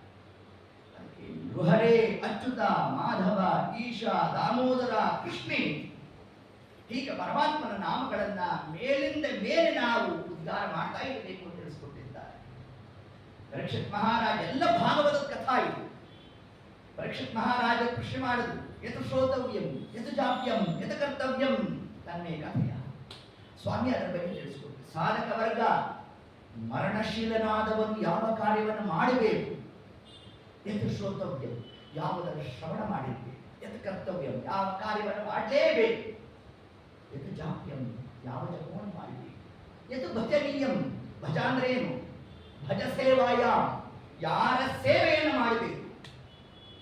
ಇಷ್ಟು ಪ್ರಶ್ನೆ ಮಾಡಿದಾಗ ಶುಕಾಚಾರ್ಯರು ಇಂಥ ಕೋಟಿ ಪ್ರಶ್ನೆ ಇಟ್ಟರು ಕೂಡ ಅದಕ್ಕಿರ್ತಕ್ಕಂಥ ಏಕೈಕ ಒಂದೇ ಒಂದು ಉತ್ತರ ಅಂದ್ರೆ ಯಾವುದು ಗೊತ್ತೇನು? ಜನ್ಮ ಲಾಭ ಪರಹ ಪುಂಸಾಮಂತೆ ನಾರಾಯಣ ಸ್ಮೃತಃ. ಇಡೀ ಜನ್ಮಕ್ಕೆ ಲಾಭ ಅಂದ್ರೆ ಯಾವುದು ಗೊತ್ತೇನು? ಹರಿನಾಮ ಸ್ಮರಣೆ ಅಂತ ತಿಳಿಸ್ಬೋದು. ಯಾರು ಹರಿನಾಮ ಸ್ಮರಣೆಯನ್ನು ಮಾಡ್ತಾ ಇರ್ತಾರೋ ಅಂಜಿಕಿನ್ಯಾತ ಕೈಯ ಸಜ್ಜನರಿಗೆ ಭಯವೂ ಇನ್ಯಾತ ಕೈಯ. ನೋಡಿ ಇಷ್ಟು ಅಂಶವನ್ನು ತಿಳಿಸಿದ್ದಾರೆ. ಹರಿ ಹರಿ ಎಂದೋದರೋ ಹತ್ತಿದ ಪಾಪಗಳಿಗೆ ಬೆದರೋ. ಏನು ದಾಸರಾಯರ ಶಬ್ದದ ಚಮತ್ಕಾರ ಅಂತಂದ್ರೆ ಹರಿಹರಿ ಎಂದು ಒದರೋ, ಒದರ್ತಾರೋ ಹೇಳ್ತಾರೋ ಅಂತಿಲ್ಲ, ವ್ಯತ್ಯಾಸ ಇದೆ. ಹೇಳಬೇಕು ಅಂತಂದ್ರೆ ಏನು ಹರಿ ಅಂದ್ರೆ ಏನು ಅರ್ಥನೇ ನಮ್ಗೆ ಗೊತ್ತಿಲ್ಲಪ್ಪ, ಅದಕ್ಕೆ ನಾವು ಹೇಳೋಲ್ಲ ಹಂಗೇನಿಲ್ವೋ. ಒದರ್ತಾರೋ, ಕೂತಾಗ ನಿಂತಾಗ ನಾರಾಯಣ ಕೃಷ್ಣ ಗೋವಿಂದ ಪುರಾರೇ ನೋಡಿ ಇನ್ನು ಶಬ್ದ ಬರ್ತಾ ಇರ್ಬೇಕು. ಇದನ್ನೇ ವಿಜೇಂದ್ರ ಸ್ವಾಮಿ ತಿಳಿಸ್ತಾ ಇದ್ದಾರೆ. ನೃಹರೇ ಅಚ್ಯುತ ಮಾಧವ ಈಶ ದಾಮೋದರ ಕೃಷ್ಣೇತಿ. ಒಂದೊಂದು ನಾಮಕ್ಕೆ ಒಂದೊಂದು ಆಂತರ್ಯ ಉಂಟು. ನೃಹರೇ ನಮ್ಮಲ್ಲಿ ತನ್ನ ಅಜ್ಞಾನ ನಿವೃತ್ತಿ ಆಗೋಯಿತು, ತತ್ವಜ್ಞಾನ ಬರಬೇಕು. ಏನು ತತ್ವಜ್ಞಾನ ಬರಬೇಕು ಅನ್ನೋ ಎಂತಹ ಜ್ಞಾನ ಬಂದು ಹೋಗಬೇಕು ನಮಗೆ. ಪರಮಾತ್ಮ ಅಚ್ಯುತ ಅನ್ನೋ ಜ್ಞಾನ ಬಂತು. ಸಾಕ್ಷಾತ್ ರುಕ್ಮಿಣಿ ದೇವತಾ ರುಕ್ಮಿಣಿ ಪತ್ರದಲ್ಲಿ ಬರಬೇಕಾದ್ರೆ ಏನು ತಿಳಿಸಿದ್ದಾರೆ? ಸ್ವಾಮಿ ಯಾರನ್ನೂ ಲಗ್ನ ಮಾಡಿಕೊಳ್ಳಿಕ್ಕಾಗಲ್ವೋ, ತ್ವಂ ಏವ ನೀನು ಮಾತ್ರ ಅಚ್ಯುತ ವಾಚ್ಯನಾಗಿದ್ದೀಯ. ಆದ್ದರಿಂದ ನಿನ್ನನ್ನೇ ಲಗ್ನ ಮಾಡ್ಕೋಬೇಕು ನಾನು. ಬಲ್ಲವರು ಎನ್ನ ನಿತ್ಯ ಮುತ್ತೈದೆ ಎಂದು ಭಜಿಸುವರು ಶೋಭಾನೆ ಎಂದರು ರಾಜರು. ಹಾಗಾದ್ರೆ ಲಕ್ಷ್ಮೀ ದೇವಿಗೆ ನಿತ್ಯ ಸೌಮಂಗಲ್ಯತ್ವ ಪ್ರಾಪ್ತಿ ಆಗಿದೆ ಅಂತಂದ್ರೆ ಪರಮಾತ್ಮ ಏನಾಗಿರಬೇಕು? ಅವನು ಅಚ್ಯುತನಾಗಿರಬೇಕು. ಉಳಿದವರೆಲ್ಲರೂ ಕೂಡ ಯಾರು? ಅಚ್ಯುತನೇ. ಬ್ರಹ್ಮವಾಯುಗಳು ಕೂಡ ಒಂದು ದಿವಸ ದೇಹವನ್ನು ಬಿಡಬೇಕು, ಕ್ಷರ ಪುರುಷರು. ಆದರೆ ಪರಮಾತ್ಮ ಕ್ಷರಾಕ್ಷರ ಅತೀತನಾಗಿದ್ದ. ತನ್ನಿಂದ ಸ್ವಾಮಿ ನೀನು ಅಚ್ಯುತ. ಕೃತಾಚ್ಯುತ ಜಪಃ ಪಾಪಾಂಧಕಾರ ತಪಃ. ಅಪಣಾಚಾರ್ಯರು ರಾಯರ ಬಗ್ಗೆ ತಾವು ಸ್ತೋತ್ರ ಮಾಡಬೇಕಾದ್ರೆ ಮಂಗಳಾಷ್ಟಕದಲ್ಲಿ ಏನು ತಿಳಿಸಿದ್ದಾರೆ? ಮನಸ್ಸಿನಲ್ಲಿ ಕೃತ ಯಾರ ಜಪ? ಅಚ್ಯುತ ಜಪ. ಅಚ್ಯುತನ ಜಪವನ್ನು ಮಾಡ್ತಾ ಇದ್ದಾರೆ. ಅಚ್ಯುತ ಶಬ್ದವನ್ನೇ ಯಾಕೆ ತಗೊಂಡ್ರಲ್ಲಿ ಅಂತಂದ್ರೆ ಪರಮಾತ್ಮ ಎಂತವ ಅವನಾಶರಹಿತ. ಹಾಗಾದ್ರೆ ನೃಸಿಂಹ ಅಂತ ಹೇಳಿದಾಗ ಅಜ್ಞಾನ ನಿವೃತ್ತಿ ಆಗುವುದಿಲ್ಲ, ತತ್ವಜ್ಞಾನ ಬರಬೇಕು. ಯಾವ ಜ್ಞಾನ ಬರಬೇಕು ನಮಗೆ ಅಂತಂದ್ರೆ ಪರಮಾತ್ಮ ಅಚ್ಯುತ. ಇಷ್ಟು ಜ್ಞಾನ ಬಂದ. ಇಷ್ಟು ಹೇಳುತ್ತಾ ಇವ ಅಚ್ಯುತ, ಇವ ಮಾಧವ. ಮುಂದಿನ ಶಬ್ದ ಮಾಧವ ಹೇಳುದು ಯಾರು? ವಿಜೇಂದ್ರ ಸ್ವಾಮಿ. ನೃಹರೇ ಅಚ್ಯುತ ಮಾಧವ. ಮಾಧವ ಅಂದ್ರೆ ಏನು? ಕ್ಷರಪುರುಷರಾದ ಲಕ್ಷ್ಮೀ ದೇವಿಯು ಕೂಡ ಭಗವದಧೀನ. ಯಾಕೆ ಮಾ ಅಂದ್ರೆ ಲಕ್ಷ್ಮೀ ದೇವಿ, ಲಕ್ಷ್ಮಿಯನ್ನ ಧರಿಸಿರ್ತಕ್ಕಂಥವ ಯಾರೋ ಇದು ಒಂದು ಅರ್ಥ. ಆದ್ರೆ ಇನ್ನೊಂದು, ಇದು ಪರಮಾತ್ಮನ ರೂಪ ಅಂತ ನಾವು ಹೆಂಗ್ ನಿರ್ಣಯ ತಗೋಬೇಕು? ಹೌದೋ ಇಲ್ಲೋ? ಅವತಾರಾನ್ ಹರೇರ್ಜ್ಞಾತ್ವಾ ನಾವತಾರಾನ್ ಹರೇಶ್ಚಯೇ ತಥಾ ಸಮ್ಯಕ್ ಜ್ಞಾತ್ವಾ ಮುಕ್ತಿರ್ ನ ಚಾನ್ಯಥಾ. ಭಾಗವತದಲ್ಲಿ ಈ ಮಾತನ್ನು ತಿಳಿಸ್ತಾರೆ ಶುಕಾಚಾರ್ಯ. ಪರಮಾತ್ಮನಲ್ಲಿ ಅವತಾರ ಯಾವುದು, ನಾವತಾರ ಯಾವುದು ಅವತಾರ ಅಲ್ಲ, ಯಾವುದು ಆವೇಶ, ಎಲ್ಲಿ ಅಂಶ, ತಥಾ ಜ್ಞಾತ್ವಾ ನ ಸಮ್ಯಕ್ ಜ್ಞಾತ್ವ. ಚೆನ್ನಾಗಿ ತಿಳಿಯೋ ತನಕ ಮೋಕ್ಷ ಸಿಗೋದು ಒಂದು ಪರೀಕ್ಷಿತ್ ಮಹಾರಾಜ. ಇದರ ತಾತ್ಪರ್ಯ ಯಾವುದು ದೇವರ ಅವತಾರ, ಯಾವುದು ಅಲ್ಲ ಅನ್ನೋ ಜ್ಞಾನ ಬರಬೇಕು. ಹೆಂಗ್ ಗೊತ್ತಾಗತ್ತಪ್ಪ ಅಂತಂದ್ರೆ ಪರಮಾತ್ಮನ ಎಲ್ಲಾ ರೂಪಗಳೂ ಕೂಡ ಅದು ಮಾನವ. ಹಾಗೆ ಲಕ್ಷ್ಮಿ ಸಹಿತನಾಗಿ ಬಂದಿರ್ತಾನಂತೆ ಪರಮಾತ್ಮ. ಅದೇ ಶ್ರೀವತ್ಸ ಚಿಹ್ನೆ. ಎಲ್ಲಿ ಶ್ರೀವತ್ಸ ಚಿಹ್ನೆ ಇರುತ್ತೋ ಅದು ಪರಮಾತ್ಮನ ರೂಪ. ಎಲ್ಲಿ ಇಲ್ಲ ಅದು ದೇವರ ರೂಪ ಅಲ್ಲ. ಆದರೆ ಪರಮಾತ್ಮ ನಾಶರಹಿತ ಮತ್ತು ಲಕ್ಷ್ಮಿಯನ್ನು ತಾನು ಧಾರಣೆ ಮಾಡಿದ್ದಾನೆ. ಇದನ್ನೇ ನಮಗೆಲ್ಲಾ ಕಡೆಯಲ್ಲೂ ಹೇಳಬೇಕಾದ್ರೆ ದೇವರಿಗೆ ಏನಂತ ಹೆಸರು? ಶ್ರೀಪತಿ ಎಂದು ಹೆಸರು. ಶ್ರೇಯಪತ್ಯೇ ನಿತ್ಯ ಅಗಣಿತ ಗುಣಮಾಣಿಕ್ಯ ವಿಶದ. ವ್ಯಾಸಭಾಗದಲ್ಲಿ ಮೊದಲೇ ಪ್ರಾರಂಭ ಮಾಡೋದೇ ಎಲ್ಲಿಂದ ತಗೊಂಡ್ರು? ಶ್ರೇಯಪತ್ಯೆ. ಲಕ್ಷ್ಮಿಗೆ ಒಡೆಯನಾಗಿರ್ತಕ್ಕಂತಹ, ಲಕ್ಷ್ಮಿಗೆ ಯಾರು ಆಶ್ರಯದಾತನೋ ಈ ಜ್ಞಾನ ಬರಬೇಕು. ಅಂದ್ರೆ ಲಕ್ಷ್ಮೀದೇವಿ ಸಾಮರ್ಥ್ಯ ಏನು? ವಿಶ್ವಸ್ಥಿತಿ ಪ್ರಲಯ ಸರ್ಗ ಮಹಾವಿಭೂತಿ ವೃತ್ತಿ ಪ್ರಕಾಶ ನಿಯಮ ಪ್ರತಿಬಂಧ ಮೋಕ್ಷ. ಜಗತ್ತಿನ ಸೃಷ್ಟಿ ಸ್ಥಿತಿ ಲಯ ನಿಮನ ಜ್ಞಾನ ಅಜ್ಞಾನ ಬಂಧ ಮೋಕ್ಷ. ಇಷ್ಟನ್ನೂ ಮಾಡ್ತಕ್ಕಂಥದ್ದು ಯಾರು? ಲಕ್ಷ್ಮೀದೇವಿ ಮಾಡ್ತಾರೆ. ಲಕ್ಷ್ಮೀ ಇಂದ್ರಿ ಬಂತು ಇಷ್ಟು ಸಾಮರ್ಥ್ಯ. ಅಪಾಂಗಲ ಮಾತ್ರ ಹೋಗಿಲ್ಲ. ಪರಮಾತ್ಮನ ಕುಡಿಗಳ ನೋಟ ಮಾತ್ರದಿಂದಲೇ ಲಕ್ಷ್ಮೀದೇವಿ ಇಂತಹ ಸಾಮರ್ಥ್ಯ ಬಂತು ಅಂತಂದ್ರೆ, ಇಂತಹ ಸಾಮರ್ಥ್ಯ ಕೊಟ್ಟಂತಹ ಆ ಅಜಿತನಾದ ಪರಮಾತ್ಮನಿಗೆ ಅಹಂ ನಮಾಮಿ ಎನ್ನುತ್ತಾರೆ. ಅದರ ಭಾವವನ್ನೇ ಇಲ್ಲಿ ವಿಜೇಂದ್ರ ಸ್ವಾಮಿಗಳು ತಾವು ಹೇಳ್ತಾ, ಕೇವಲ ಶಬ್ದವನ್ನ ಉದ್ಗಾರ ಮಾಡೋದು ಮಾತ್ರ ಅಲ್ಲಪ್ಪ, ಮನಸಾ ಅಚ್ಯುತ ಕೃಷ್ಣ. ಮುಂದಿನ ಶ್ಲೋಕದಲ್ಲಿ ಅದನ್ನು ಹೇಳ್ತಾರೆ. ಸುಮ್ಮನೆ ನಾನು ಪರಮಾತ್ಮನ ಹೆಸರು ಹೇಳಿದೆ ಅದರಿಂದಾಗಿ ಮೋಕ್ಷ ಪ್ರಾಪ್ತಿ ಹಂಗತ್ ಮಾಡಬೇಡ್ರಿ. ಅದರಿಂದಾಗಿ ನರಕಾದಿಗಳಿಂದ ದಾಟಬಹುದು. ಕಾರಣ ಸುಮ್ಮನೆ ಒಂದಾವಕ್ಕೆ ಹರಿನಾಮ ಸ್ಮರಣೆ ಮಾಡಿದ್ರೂ ಫಲ ಇದ್ದಿದ್ದೆ. ಪ್ರಾರಂಭ ಮಾತ್ರ ಇಚ್ಛಾವ ವಿಷ್ಣು ಧರ್ಮೇ ನಾ ನಿಷ್ಫಲ. ಮಾಡ್ತೀನಿ ಎಂದು ಹೇಳಿದ್ರೂ ಫಲ, ದಂಬಾಚಾರದಿಂದ ಮಾಡಿದ್ರೂ ಫಲ. ಯಾವುದು ಹರಿನಾಮಸ್ಮರಣೆ ನಿಷ್ಫಲ ಶಬ್ದವೇ ಇಲ್ವಂತೆ ದೇವರ ವಿಷಯದಲ್ಲಿ. ನಾವು ಊಟಾಟಿಕೆಯಿಂದ ಹರಿನಾಮ ಸ್ಮರಣೆ ಮಾಡಿದ್ರು 35 ಅಂಕ ಅಂತ ಬಂದ್ಬಿಡುತ್ತೆ ಪಾಸ್. ಇನ್ನು ಪಾಸಿಂಗ್ ಮಾರ್ಕ್ ಕಡಿಮೆ ಬೇರೆ ಮಾಡಿದಾರಂತೆ. ನಮ್ಮ ದೇವರೇನೋ ರಿಯಾಯಿತಿ ಕೊಟ್ಟಿದ್ದಾರೋ ಗೊತ್ತಿಲ್ಲ, ಕೇಳಬೇಕು ಪರಮಾತ್ಮ. ಹಿಂಗೆ ಆ ಕ್ರಮದಿಂದ ಸುಮ್ಮನೆ ನಾವು ಒಬ್ಬ ಡಂಬಾಚಾರ್ಯದಿಂದ ಹರಿನಾಮ ಸ್ಮರಣೆ ಮಾಡಿದ್ರೆ ಏನ್ ಫಲ ಬರ್ತದಪ್ಪ ಅಂತಂದ್ರಿ. ಅದಕ್ಕೆ ತಿಳಿಸಿದ್ರು. ಯಾರೋ ಒಬ್ಬ ಧಾರ್ಮಿಕ ಬಂದ, ವೈಷ್ಣವ ಸಭಾ, ಏನೋ ರಾಯರ ಆರಾಧನೆ, ಸಾವಿರಾರು ಮಂದಿ ಸೇರಿರ್ತಾರೆ. ಬಂದಾಗ ಏನ್ ಮಾಡ್ದ, ಅವ್ನಿಗೇನ್ ಭಕ್ತಿ ಅವನೇನಿಲ್ಲ, ಸುಮ್ಮನೆ ಹೊಗಳಿಸ್ಕೋಬೇಕು ಅನ್ನೋ ಚಾಪಲ್ಯ. ಕೂತಾಗ ವಿಜೇಂದ್ರ ಸ್ವಾಮಿಗಳ ಶಬ್ದನೇ ತಗೊಂಡ ಶ್ಲೋಕ. ಬೃಹರೇ ಅಚ್ಯುತ ಮಾಧವೇಶ ದಾಮೋದರ ಕೃಷ್ಣೇತಿ ಅಂತ ಕೂಗುದ. ಯಾಕೆ ಕೂಗುದ? ಭಕ್ತಿಯಿಂದ ಕೂಗಿದ್ದಲ್ಲ. ಮತ್ತೆ ಎಲ್ಲರೂ ಕೇಳಿಸ್ಕೊಳ್ಳಿ, ನೋಡಪ್ಪ ಏನ್ ಸಾಧಕ ಇದ್ದಾನೀತ ಅಂತ ಬರೋದು, ಎಲ್ಲರೂ ನಮಸ್ಕಾರ ಮಾಡೋದು, ಹಿಂಗ್ ಹೊಗಳಿಸ್ಕೋಬೇಕು ಅಂದ್ರೆ ಚಾಪಲ್ಯ. ಕೊನೆಗೆ ನಮ್ಮ ದೇವರಂದ ಅಪ್ಪ ಅವನ ಅಕೌಂಟಲ್ಲಿ ಪುಣ್ಯ ಹಾಕು ಅಂತ ಚಿತ್ರಗುಪ್ತರು ಹಾ ಸ್ವಾಮಿ ಎಲ್ಲ ಡಂಬಾಚಾರನು, ಏನೇನು ಭಕ್ತಿ ಇಲ್ಲಪ್ಪ, ನಿನ್ ಗೊತ್ತಿಲ್ಲದ ವಿಷಯ ಯಾವುದು, ನನ್ಗೆ ಗೊತ್ತಿರೋಗೆ ಹೇಳ್ತೀವಿ ಅದು ಬರ್ಕೋ ಅಂತ. ಏನು ಪುಣ್ಯ ಬರಿಬೇಕು ಸ್ವಾಮಿ ಅಂತ. ಏನಿಲ್ವೋ ಅವನು ಹರಿನಾಮ ಸ್ಮರಣೆ ಎಲ್ಲಿ ಮಾಡಿದಪ್ಪ, ಎಲ್ಲ ವೈಷ್ಣವ ಸಭಾ ಎಷ್ಟು ಮಂದಿ ಇದ್ರು, ಏನೋ 1000 ಮಂದಿ ಇದ್ರು ಸ್ವಾಮಿ. 1000 ಮಂದಿಗೆ ಹರಿನಾಮ ಸ್ಮರಣೆಯ ಶ್ರವಣ ಮಾಡಿಸಿದ ಫಲ ಬಂದುದು. ಸುಲಭನು ಹರಿತನ್ನವರನು ಅನೆಕಟಿಗೆ ಬಿಟ್ಟಗಲನು ರಮಾಧವನ ಮನಸ್ಸನ್ನರಿಯದೆ ಪಾಮರರು ಬಡರುವರು ಭವದೊಳಗೆ. ಶ್ರವಣ ಮನಕಾನಂದ ನೀವು.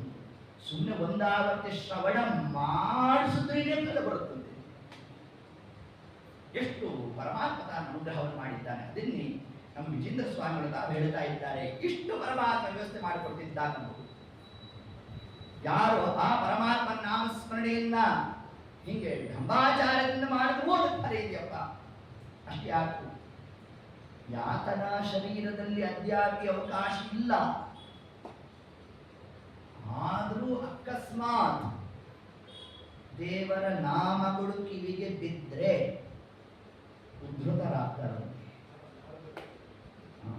ಸುಗಮಂ ಭಗವನ್ನಾಮ್ನ, ಇದನ್ನೇ ಗರುಡದೇವರು ಪರಮಾತ್ಮನಲ್ಲಿ ವಿಜ್ಞಾಪನೆ ಮಾಡ್ತಾರೆ. ಸ್ವಾಮಿ ನನಗೆ ಭಾರಿ ಆಶ್ಚರ್ಯ ಆಗ್ತದೋ ಆ ಗರುಡದೇವರು. ಸುಗಮಂ ಭಗವನ್ನಾಮ್ನ ಜಿಹ್ವಾಚ ವಶವರ್ತಿನಿ. ಸ್ವಾಮಿ ನಿನ್ನ ನಾಲಿಗೆ ಕೊಟ್ಟಿದ್ಯಾ, ಮನುಷ್ಯ ಜನ್ಮ ಬಂದು ಹೋಗಿದೆ, ನಿನ್ನ ನಾಮಸ್ಮರಣೆ ಎಷ್ಟು ಸುಲಭನು. ಇಷ್ಟಾದರೂ ಕೂಡ ಜಿಹ್ವಾಚ ವಶವರ್ತಿನಿ, ನೋಡಿ ನಾಲಿಗೆ ಬೇರೆ ಇದೆ, ಮನುಷ್ಯ ಜನ್ಮ ಬಂದಿದೆ, ಆದರೂ ಕೂಡ ತಥಾಪಿ ನರಕಂ ಯಾಂತಿ, ಆದರೂ ಈ ಮನುಷ್ಯರೆಲ್ಲ ನರಕ ಹೊಂದ್ತಾ ಇದ್ದಾರಲ್ಲ, ಅಂತಹ ಮನುಷ್ಯರಿಗೆ ದಿಗ್ಧಿಗಾಸ್ತು ನರಾಧಮ. ಒಂದು ಶಬ್ದವನ್ನು ಗರುಡದೇವರು ಜೀವನಿಯಾಮಕರಾಗಿರ್ತಕ್ಕಂತಹ ಗರುಡದೇವರು ಏತದಂಶ ತಿಳಿಸ್ತಾ ಇದ್ದಾರೆ. ಯಾರು ಪರಮಾತ್ಮನ ನಾಮೋಚ್ಚಾರಣೆಯನ್ನು ಮಾಡಿರುತ್ತಾರೆ ಅಂತವರಿಗೆ ನರಕಾದಿಗಳಿಂದ ಉದ್ಧತರಾಗುತ್ತಾರೆ ಎಂದು ತಿಳಿಸಿದ್ದಾರೆ.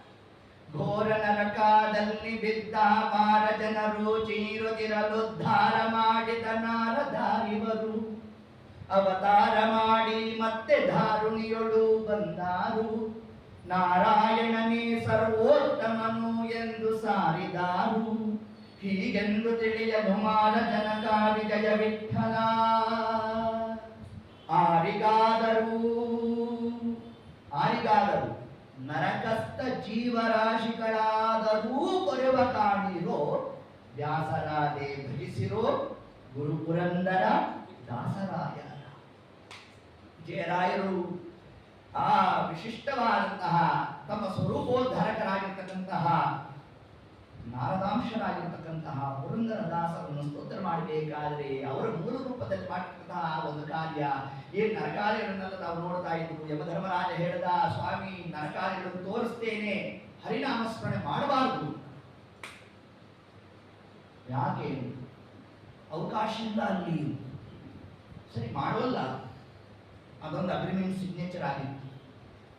ಒಂದೊಂದೇ ನರಕಗಳು ತೋರಿಸ್ಕೊಂಡು ಎಲ್ಲ ಕುಂಬಿ ಪಾಕ ಆಯಿತು, ಹಸಿ ಬಕ್ರವನ ಆಯಿತು, ಹೀಗೆ ಯಾವ್ದಾದಿದೆ ಕ್ರಿಮಿ ಭೋಜನ ಮೊದಲಾದಂತಹ ಶಾಲ್ಮಲಿ ವೃಕ್ಷ ಇದೇ ಮೊದಲಾದಂತೆಲ್ಲ ನೋಡ್ಕೊಂಡು ಬಂದ್ರು ಕೊನೆಗೆ ದೊಡ್ಡದಾದಂತ ಬಡು ರಕ್ತ ಮಾಂಸ ಉಪಯೋಗ ಹೋಗಿ ಎಲ್ಲ ಹಾಕಿ ಕುದಿತಾ ಇರೋಣ, ಜೀವರಾಶಿಗಳನ್ನು ಹಾಕಿ ಮೆತ್ತಾ ಇರೋಣ, ಆ ಜೀವರಾಶಿಗಳು ಅಂತ ಅರ್ಥನಾದ ಮಾಡ್ತಾ ಇರೋಣ. ಯಾವಾಗ ಇದನ್ನು ನೋಡಿದ್ರು ಅವರ ಪರಿವೆ ಇಲ್ಲದಂತೆ ಹರಿಹರಿ ಅಂತ. ಯಾವಾಗ ಯಾವುದು ನರಕ ಅದು ವೈತರಣಿ. ಗರುಡ ಪುರಾಣ ತಿಳಿಸುತ್ತೆ ಏತದಂಶವನ್ನ. 84 ಲಕ್ಷ ವಿಧವಾದ ನರಕಗಳು ಏನಿದೆ ಒಂದು ಕಡೆಗೆ ಹಾಕ್ರಿ, ವೈತರಣಿ ಇನ್ನೊಂದು ಕಡೆಗೆ ಹಾಕ್ರಿ. ಸಮತೂಗದ್ದು ಅಷ್ಟು ದುಃಖಪ್ರದ ಯಾವುದು? ವೈತರಣಿ. ಅಲ್ಲಿ ಬಿದ್ದಂತಹ ಘೋರ ನರಕ, ಅದಕ್ಕೆ ಶಬ್ದ ನೋಡಿ ಹೆಂಗೆ ಹಾಕೋದು ವಿಜಯರಾಜ. ಘೋರ ನರಕದಲ್ಲಿ ಬಿದ್ದ ಅಪಾರ ಜನರು ಚೀರುತ್ತಿರಲು ಉದ್ಧಾರ ಮಾಡಿದ ನಾರದರು ಇವರು. ಹೇಗೆ ಉದ್ಧಾರ ಮಾಡಿದರು ಅಂದ್ರೆ ಶ್ರವಣೇ ಶ್ರವಣಾಯ, ಕೇವಲ ಆ ಪರಮಾತ್ಮನ ಆ ಒಂದು ನಾಮದ ಶ್ರವಣ ಮಾತ್ರದಿಂದಲೇ ಇಂತಹ ಪಾಪಾದಿಗಳೆಲ್ಲ ಭಸ್ಮ ಆಗೋಗ್ತದೆ ಅಂತ ವೇದಶಾಸ್ತ್ರ ಪುರಾಣಾದಿಗಳೆಲ್ಲ ಒಕ್ಕೊರಳಿನಿಂದ ಹೇಳ್ತಾ ಇದ್ರು. ತಥಾಪಿ ನರಕಂ ಯಾಂತಿ ದಿಗ್ದಿಗಾಸ್ಪದರ. ಎರಡು ದೇವರು ಈ ಮಾತನ್ನು ತಿಳಿಸ್ತಾರೆ ಪರಮಾತ್ಮನಲ್ಲಿ. ಸ್ವಾಮಿ, ಇಂತಹ ಜೀವರಾಶಿಗಳಿಗೆ ನನ್ನ ಧಿಕ್ಕಾರ ಅಂತಾರೆ ಎರಡು. ಸುಗಮಂ ಭಗವನ್ನಾಮ, ಸ್ವಾಮಿ ಎಷ್ಟು ಸುಲಭ ನಾಮಸ್ಮರಣೆ. ಇಂತಹ ನಿನ್ನ ನಾಮವನ್ನ ಅನಾಯಾಸವಾಗಿ ನರಜನ್ಮ ಬಂದಾಗ, ನಾಲಿಗೆ ಇರುವಾಗ ನಾರಾಯಣ ಎನ್ನಬಾರದೆ ನುಡಿಗಂಧ ಗರುಡ ಪುರಾಣದ ತರ್ಜಿಮೆ. ಮನುಷ್ಯ ಜನ್ಮ ಬಂದಾಗ, ನಾಲಿಗೆ ಇರುವಾಗ, ಜಿಹ್ವಾಚ ವಶಭಕ್ತಿ ನೇರವಾದ ಹೃದಯ ಶಬ್ದ. ಹೀಗಿದ್ದಾಗ ಯಾರು ಹರಿನಾಮಸ್ಮರಣೆಯನ್ನು ಮಾಡುವಲ್ಲ ಅಂತಹ ಜೀವರಾಶಿಗಳಿಗೆ ನರಕಾದಿಗಳ ಪ್ರಾಪ್ತಿಗಿಂತ ಏತದಂಶವನ್ನೇ ನಮಗೆ ಇಲ್ಲಿ ತಿಳಿಸ್ತಾ, ಮುಂದೆ ನಮ್ಮ ಒಂದೊಂದು ಇಂದ್ರಿಯದಿಂದ ಏನು ಆಗ್ತಕ್ಕಂತಹ ಒಂದು ವ್ಯಾಪಾರ ಇದೆ ಅದಕ್ಕೆ ತಿಳಿಸ್ತಾ. ಅಪಿತು ವ್ಯಭಿಚಾರ ಲೋಕವಾರ್ತ ಶ್ರವಣ ಏವ ಮಹಾನರಂ ಪ್ರಯಾತಃ. ಸ್ವಾಮಿ, ನಿನ್ನ ವಿಷಯವಾಗಿ ಯಾರಿಗೂ ಅಪೇಕ್ಷಣೆ ಮೂಡೋದೇ ಇಲ್ಲ. ಏನು ಮಾಡಲಿ ಎಂದು ವಿಜೇಂದ್ರ ಸ್ವಾಮಿ ಹ್ಯಾಂಗ ಮಾಡಲಯ್ಯ ಕೃಷ್ಣ ಹೋಗುತ್ತಿದೆ ಆಯು ವ್ಯರ್ಥ. ಗೋಪಾಲದಾಸರದಲ್ಲ, ಅವರ ಆಯುಷ್ಯ ಸಾರ್ಥಕ್ಯನೇ. ಇದ್ದಿದ್ದ 45 ವರ್ಷದಲ್ಲಿ ಭಕ್ತಿಯಲ್ಲಿ ಭಾಗಣ್ಣ ಅನ್ನೋ ಹೆಸರು ತಗೊಂಡು, ಇನ್ನು ಉಳಿದಂತಹ 45 ವರ್ಷ ಶ್ರೀನಿವಾಸಾಚಾರ್ಯರು ಕೊಟ್ಟು, ಅವರೇ ಮುಂದೆ ಜಗನ್ನಾಥದಾಸ. ಅದರ ಫಲ ಬಂದದ್ದು ಯಾವುದು? ಅಮೃತಸಾರ, ಹರಿಕಥಾ ಅಮೃತಸಾರ. ಹಾಗಾದ್ರೆ ಅವರ ಆಯುಷ್ಯ ವ್ಯರ್ಥವಾಗಿ ಹೋಯ್ತಾ ಅಂತ. ಸ್ವಲ್ಪ ಕಾಲಾದರೂ ಮಧ್ವಮತವ ಕೊಂದು ಭವವೇ ನಿರ್ಲೇಪ ಅಂತಾರೆ ದಾಸರ. ಸ್ವಲ್ಪ ಕಾಲ. ಏನು ಸ್ವಲ್ಪ ಕಾಲ ಅಂದ್ರೆ ನಮ್ಮ ಆಯುಷ್ಯವೇ ಸ್ವಲ್ಪ. ಕಲಿಯುಗದಲ್ಲಿರೋದೆಷ್ಟು? 116. ಅದರಲ್ಲಿ ಪುನಃ ಪಾಪಾದಿಗಳನ್ನು ಮಾಡಿ ಸೋತ್ತವರ ನಿಂದನಾದಿಗಳನ್ನು ನಾವು ನಡೆಸಿತ್ತು ಅಂತಂದ್ರೆ ಆಯುಷ್ಯ ಕ್ಷೀಣಿಸುವುದು. ಇಷ್ಟೆಲ್ಲ ಕ್ರಮ ಇದೆ. ಆ ಆಯುಷ್ಯ ಯಾಕೆ ಕಲಿಯುಗದಲ್ಲಿ ಪೂರ್ಣ ಸಿಗ್ತಾ ಇಲ್ಲ ಅಂತಂದ್ರೆ ದೊಡ್ಡವರ ನಿಂದನೆಯಲ್ಲೇ ತೊಡಗಿಬಿಟ್ಟಿರ್ತೇವೆ. ಯಾವಾಗ ಸೋತ್ತವರ ನಿಂದನೆಯನ್ನು ಮಾಡ್ತೇವೆ ಆಯುಷ್ಯ ಎಲ್ಲ ಇಳಿದು ಹೋಗ್ತದಂತೆ. ಅದಕ್ಕಾಗಿ ಜಗನ್ನಾಥದಾಸ ವೃತ್ತಾಂತವೇ ನಾವು ತಗೋಬೇಕು. ಸೋತ್ತವರು ಯಾಕೆ ಬಂದಂತಹ ಕಾರ್ಯಾಲಯಗಳನ್ನು ಪ್ರವೃತ್ತ ಮಾಡ್ತಾರೆ ಅಂದ್ರೆ ಅವರಲ್ಲಿ ದೋಷ ಹೇಳೋದಲ್ಲ, ಅವರವರು ಉತ್ತಮರು, ಅಪರೋಕ್ಷ ಜ್ಞಾನಿಗಳವರಲ್ಲ. ನೋಡಿ, ದೊಡ್ಡವರಲ್ಲಿ ನಾವು ಮಾಡಿದಂತಹ ದ್ವೇಷ ಆಯುಷ್ಯ ಕ್ಷೀಣಿಸ್ತು ಅಂತ ತಿಳಿಸ್ತಾರೆ ಜಗನ್ನಾಥದಾಸ. ವಿಜಯರಾಯರು ಮತ್ತು ಗೋಪಾಲದಾಸರಲ್ಲಿ ಮಾಡಿರ್ತಕ್ಕಂತಹ ಏನೋ ಒಂದು ದ್ವೇಷದಿಂದ 40 ವರ್ಷ ಕ್ಷೀಣಿಸ್ಬಿಡ್ತಂತೆ. ಇಷ್ಟಂಶವನ್ನು ತಿಳಿಸ್ತಾರೆ. ಆದ್ದರಿಂದ ಸೂಕ್ತವರಲ್ಲಿ ಸರ್ವಥಾ ನಾವು ದ್ವೇಷವನ್ನು ಮಾಡುವುದು, ನಿಂದನೆಯನ್ನು ಮಾಡುವುದು, ಬ್ರಹ್ಮತ್ಯಾಯ ದೋಷ ಬಂದು ಹೋಗ್ತದೆ ಅಂತ ತಿಳಿಸ್ತಾರೆ. ಉತ್ತಮ ಬ್ರಾಹ್ಮಣರ ವೃತ್ತಿಯನ್ನು ತೆಗೆಸಿ ಬ್ರಹ್ಮತ್ಯಕಾರನು ಎನಿಸಿದೆ, ಸಿರಿರಮಣ ತವಚರಣ ದೊರಕುವುದು ಹ್ಯಾಂಗಿನ್ನು ಪರಮ ಪಾಪಿಷ್ಟ ನಾನು ಅಂತ ತಿಳಿಸ್ಕೊಟ್ಟಿದ್ದಾರೆ. ಹೀಗೆ ಆ ಕ್ರಮದಿಂದ ನಹಿ ನಾಸಿಕಯ ಕದಾಪಿ ವಿಷ್ಣೋ ಪದ ಪದ್ಮಾರ್ಪಿತ ಪುಷ್ಪ ಗಂಧ ಬುದ್ಧಿ. ಇನ್ನೊಂದು ಪರಿಷ್ಕಾರ ಕೊಡು ವಿಜೇಂದ್ರ ಸ್ವಾಮಿ. ನಮ್ಮ ನಾಸಿಕದಿಂದ ಏನ್ ಕಾರ್ಯ ಆಗಬೇಕು, ಆ ಕಾರ್ಯ ಆಗದೆ ಉಳಿದ ಎಲ್ಲ ಕೆಲಸ ಆಗ್ತದೆ. ಏಕಾದಶಿ ಪಕ್ಕದ ಮನೆಯಲ್ಲಿ ಯಾವುದೋ ಒಗ್ಗರಣೆ ಹಾಕು, ಇವನು ಏನು 1 ಸೆಕೆಂಡಲ್ಲಿ ಎಳ್ದು ಅವತ್ತೇ ವಾಸನೆ ಬಡಿಬಿಡುತ್ತೆ. ಇನ್ನು ದಾರಿಗೆ ಹೋಗ್ತಾ ಇದ್ದ ಬೋಂಡ ಕರೀತಾ ಇತ್ತು, ಆ ವಾಸನೆ ಇವನು ಕರೆದೇ ಬಿಡ್ತು, ಎಳದೇ ಬಿಡ್ತು, ಅದು ಹೋಗಿ ತಗೊಳ್ಳೇಬೇಕು ಅನ್ನೋ ಮಟ್ಟಿಗೆ ಎಳ್ದು. ಒಂದರ ಸಾಧನೆ ಒಂದಕ್ಕಾಗಿದೆ ಅಯ್ಯ ಅಂತಾರೆ ಗೋಪಾಲದಾಸ.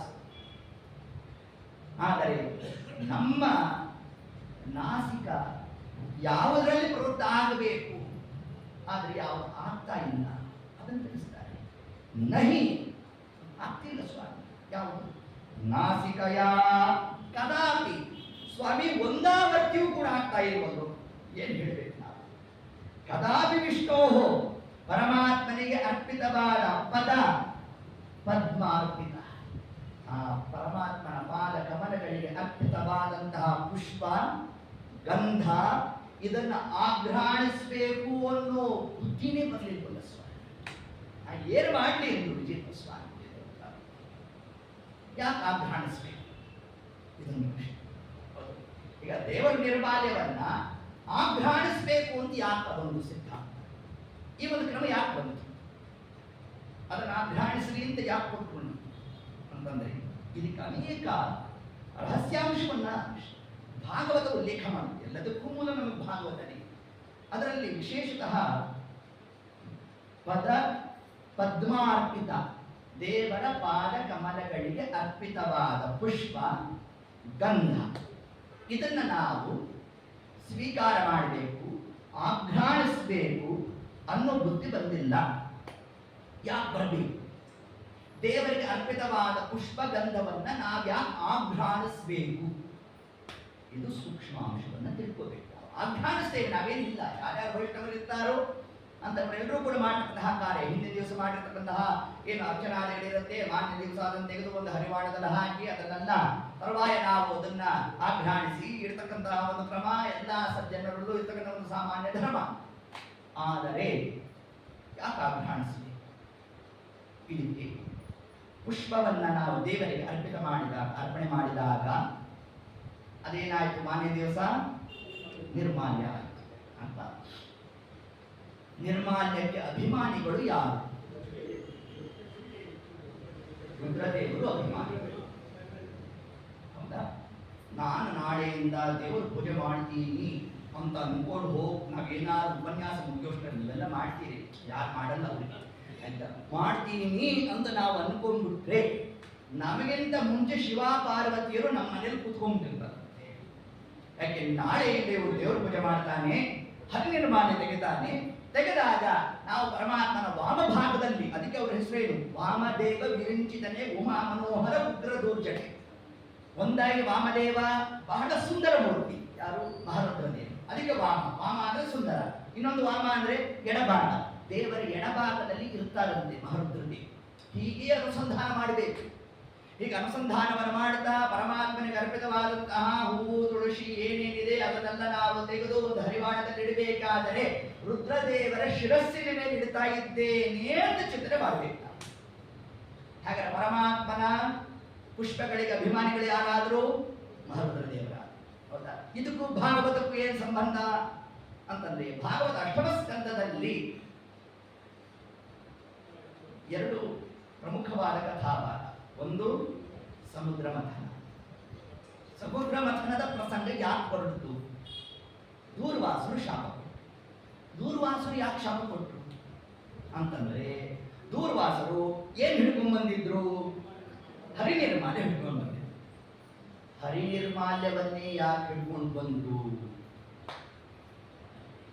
ತಾವು ಯಾವುದಕ್ಕೆ ಅಭಿಮಾನಿಗಳೋ ಅದನ್ನೇ ತಂತು. ಹೌದಾ? ನಾವು ಯಾವುದಕ್ಕೆ ಅಭಿಮಾನಿಗಳಾಗಿರ್ತೇವೋ ಅದನ್ನೇ ಕೊಡಬೇಕು. ಹಿಂದೆ ಶ್ರೀನಿವಾಸ ಕಲ್ಯಾಣದಲ್ಲಿ ಹೇಳಿದ್ವಲ್ಲ, ಶುಕಾಚಾರ್ಯರು ಪರಮಾತ್ಮನಿಗೆ ಹುಣಸೆ ರಸವನ್ನೇ ಯಾಕೆ ಸಮರ್ಪಣೆ ಮಾಡಿದ್ರು? ಹುಳಿ ಪದಾರ್ಥಕ್ಕೆ ಅಭಿಮಾನಿ ಯಾರು? ಪಾರ್ವತಿ ದೇವಿ. ಕೇವಲ ಪಾರ್ವತಿ ಅಂತ ಹೇಳಬಾರ್ದು, ಶಿವ ಪಾರ್ವತಿಯರು ಅಂತಲೇ ತಗೋಬೇಕು, ಸತಿಪತಿಯರನ್ನೇ ತಗೋಬೇಕು. ಹುಳಿ ಪದಾರ್ಥಕ್ಕೆ ಯಾರ ಅಭಿಮಾನಿಗಳು? ಮಹಾರುದ್ರ ದೇವರಾದ. ತಾವು ಯಾವುದಕ್ಕೆ ಅಭಿಮಾನಿಗಳೋ ಅದನ್ನು ಅರ್ಪಣೆ ಮಾಡಬೇಕು. ಇದೇ ಆತ್ಮನಿವೇದನೆ ಅಂತ. ಏತತ್ಕ್ರಮದಿಂದ ಆ ಪರಮಾತ್ಮನ ಪುಷ್ಪಗಳಿಗೆ ಅಭಿಮಾನಿಗಳು ಮಹಾರುದ್ರ ದೇವರು, ಅವರದ್ದೇ ಅವತಾರ ದೂರ್ವಾಸರು.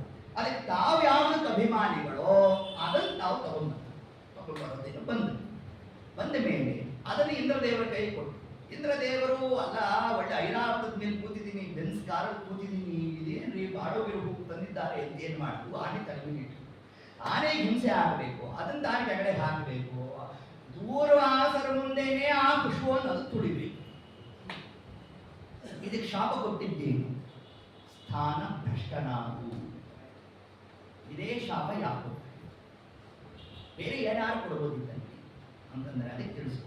ನೀನು ಯಾವುದನ್ನು ಬೇಡ ಅಂತ ಬಿಟ್ಟಿದ್ಯೋ ಅದರಿಂದಲೇ ಚ್ಯುತನಾಗು. ಹರಿನಿರ್ಮಾಲ್ಯಕ್ಕೆ ಅಭಿಮಾನಿಗಳು ಮಹಾರುದ್ರ ದೇವರಾದರೆ ಹರಿನಿರ್ಮಾಲ್ಯ ಯಾರು? ಲಕ್ಷ್ಮೀ ದೇವಿ. ಅವಳು ಯಾವುದಕ್ಕೆ ಅಭಿಮಾನಿ? ಸಂಪತ್ತಿಗೆ ಅಭಿಮಾನಿ. ಹಾಗೆ ಇಂದ್ರ ಏನ್ ಮಾಡ್ದ? ಸಂಪತ್ತನ್ನ ಬಿಟ್ಟ. ಅದಕ್ಕೆ ದೂರ್ವಾಸರಂದ್ರು, ನೀನು ಯಾವುದು ಬಿಟ್ಟೋ ಹಂಗೇನು ಬಿಟ್ಟು ಹೋಗಲಿ ಅಂತ ಹೀಗೆ ಏತತ್ಕ್ರಮದಿಂದ. ಹಾಗಾದ್ರೆ ಹರಿನಿರ್ಮಾಲ್ಯವನ್ನ ಆಘ್ರಾಣಿಸುವುದರಿಂದ ಬರತಕ್ಕಂತಹ ಫಲ ಏನು ಅಂತಂದ್ರೆ, ಒಂದಾಗಿ ಭಗವದರ್ಪಿತ ಪುಷ್ಪದಲ್ಲಿರ್ತಕ್ಕಂತಹ ಪರಮಾತ್ಮನ ರೂಪಗಳು ನಮ್ಮಲ್ಲಿ ಬಂದು ಸೇರ್ಕೋಬೇಕು. ಹೌದು, 161 ಭಗವದ್ಗೀತೆ. ಅದರಲ್ಲಿರ್ತಕ್ಕಂತಹ ಪರಮಾತ್ಮನ ವಿಭೂತಿ ರೂಪ ಯಾವುದು? ಪುಷ್ಪ ಹಾಸಕ.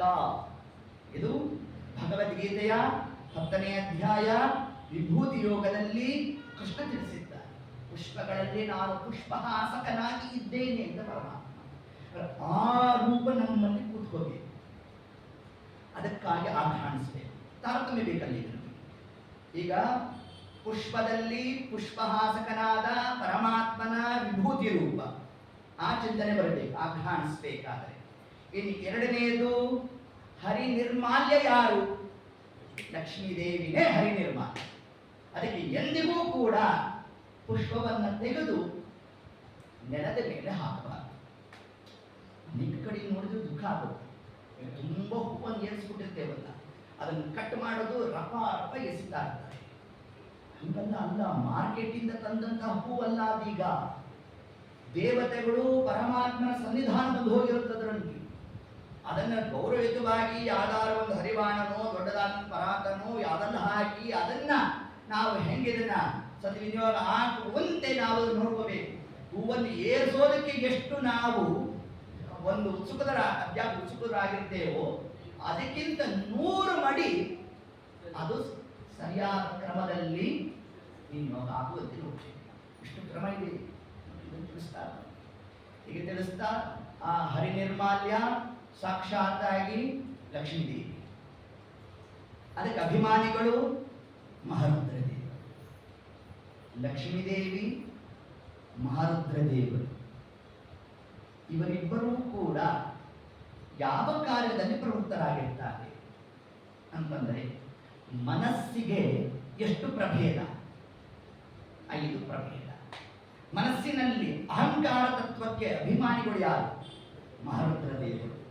ಮನೋನಿಯಾಮಕರಾದ ರುದ್ರದೇವರು ನಮ್ಮಲ್ಲಿ ಸನ್ನಿಹಿತರಾಗಬೇಕು ಅಂತಂದ್ರೆ ಕೈಲಾಸವಾಸ ಗೌರೀಶ ಈಶ ತೈಲಧಾರೆಯಂತೆ ಮನಸ್ಸು ಕೊಡೋ ಹರಿಯಲ್ಲಿ ಶಂಭೋ. ಆ ರುದ್ರದೇವರು ನಮ್ಮಲ್ಲಿ ಸನ್ನಿಹಿತರಾಗಬೇಕು ಅಂತಂದ್ರೆ ಹೇಗೆ ಪ್ರವೇಶ ಮಾಡ್ತಾರೆ? ಹರಿನಿರ್ಮಾಲ್ಯವನ್ನ ಆಘ್ರಾಣಿಸಿದಾಗ ಅದಕ್ಕೆ ಅಭಿಮಾನಿಗಳಾಗಿರ್ತಕ್ಕಂತಹ ರುದ್ರದೇವರ ಸನ್ನಿಧಾನ ನಮ್ಮಲ್ಲಿ ಬಂತು. ಅದಕ್ಕಾಗ ಆಘ್ರಾಣಿಸಬೇಕು. ಇನ್ನು ಲಕ್ಷ್ಮೀದೇವಿ, ಅವಳ ವ್ಯಾಪಾರ ಏನು? ಇದೇ ಮನಸ್ಸಿನ ಇನ್ನೊಂದು ಪ್ರಭೇದ ಯಾವುದು? ಚಿತ್ತ. ಚಿತ್ತದಲ್ಲಿ ಆನಂದ ಸುಖವನೀವಳು ರಮ. ಹಾಗಾದ್ರೆ ಇಬ್ಬರು ಕೂಡ ಏನಾದರೂ ಮನೋ ಅಭಿಮಾನಿ ದೇವತೆಗಳ. ಆ ದೇವತೆಗಳ ಸನ್ನಿಧಾನ ಪುಷ್ಪದಲ್ಲಿ ಇದೆ. ಅವರ ಸನ್ನಿಧಾನ ಯಾವಾಗ ಬರುತ್ತೆ? ಇನ್ನು ನಾನು ಈ ಪುಷ್ಪವನ್ನು ದೇವರಿಗೆ ಅರ್ಪಣೆ ಮಾಡಿಲ್ಲ, ಆ ಸನ್ನಿಧಾನ ಬಂದಿಲ್ಲ, ಈಗ ಗ್ರಂಥಕ್ಕೆ ಮುಗಿಸಿದ್ದೇನೆ, ಈಗ ಬಂತು. ಇದನ್ನೇ ಮಧ್ವ ಸಿದ್ಧಾಂತ. ನಮ್ಮ ಸಿದ್ಧಾಂತ ನಿಂತಿರೋದೇ ಅನುಸಂಧಾನದಲ್ಲಿ. ನಿಮ್ಮ ಮಧ್ಯದಲ್ಲಿ ವಾಯುದೇವರು ವ್ಯಾಪಾರ. ನೀವು ಲಕ್ಷ್ಮೀದೇವಿ ಹೇಳಿದ್ರಿ, ರುದ್ರದೇವರಿಗೆ ಹಾರಿಬಿಟ್ರಿ, ಮಧ್ಯದಲ್ಲಿ ಒಂದು ತಾರತಮ್ಯ ಹೋಯ್ತಲ್ಲ ಅಂತಂದ್ರೆ ಅದಕ್ಕೆ ತಿಳಿಸೋದು. ಆ ಪರಮಾತ್ಮನಿಗೆ ನಾವು ಎಂತಹ ಪುಷ್ಪವನ್ನ ಅರ್ಪಣೆ ಮಾಡಬೇಕು ಅಂತಂದ್ರೆ ಅದಕ್ಕೆ ವಿಜೇಂದ್ರ ಸ್ವಾಮಿಗಳು ಶಬ್ದವನ್ನ ದೆಹಲಿ ದೀಪವತ್ತು ಹಂಗೆ ತಾವು ಶಬ್ದ ಪ್ರಯೋಗ ಮಾಡಿದ್ದಾರೆ. ಪುಷ್ಪ ಗಂಧ, ಗಂಧ ಪುಷ್ಪ ಬುದ್ಧಿ, ಹಿಂಗೆ ಶಬ್ದ. ಎಂತಹ ಪುಷ್ಪವನ್ನು ನಾವು ದೇವರಿಗೆ ಅರ್ಪಣೆ ಮಾಡಬೇಕು?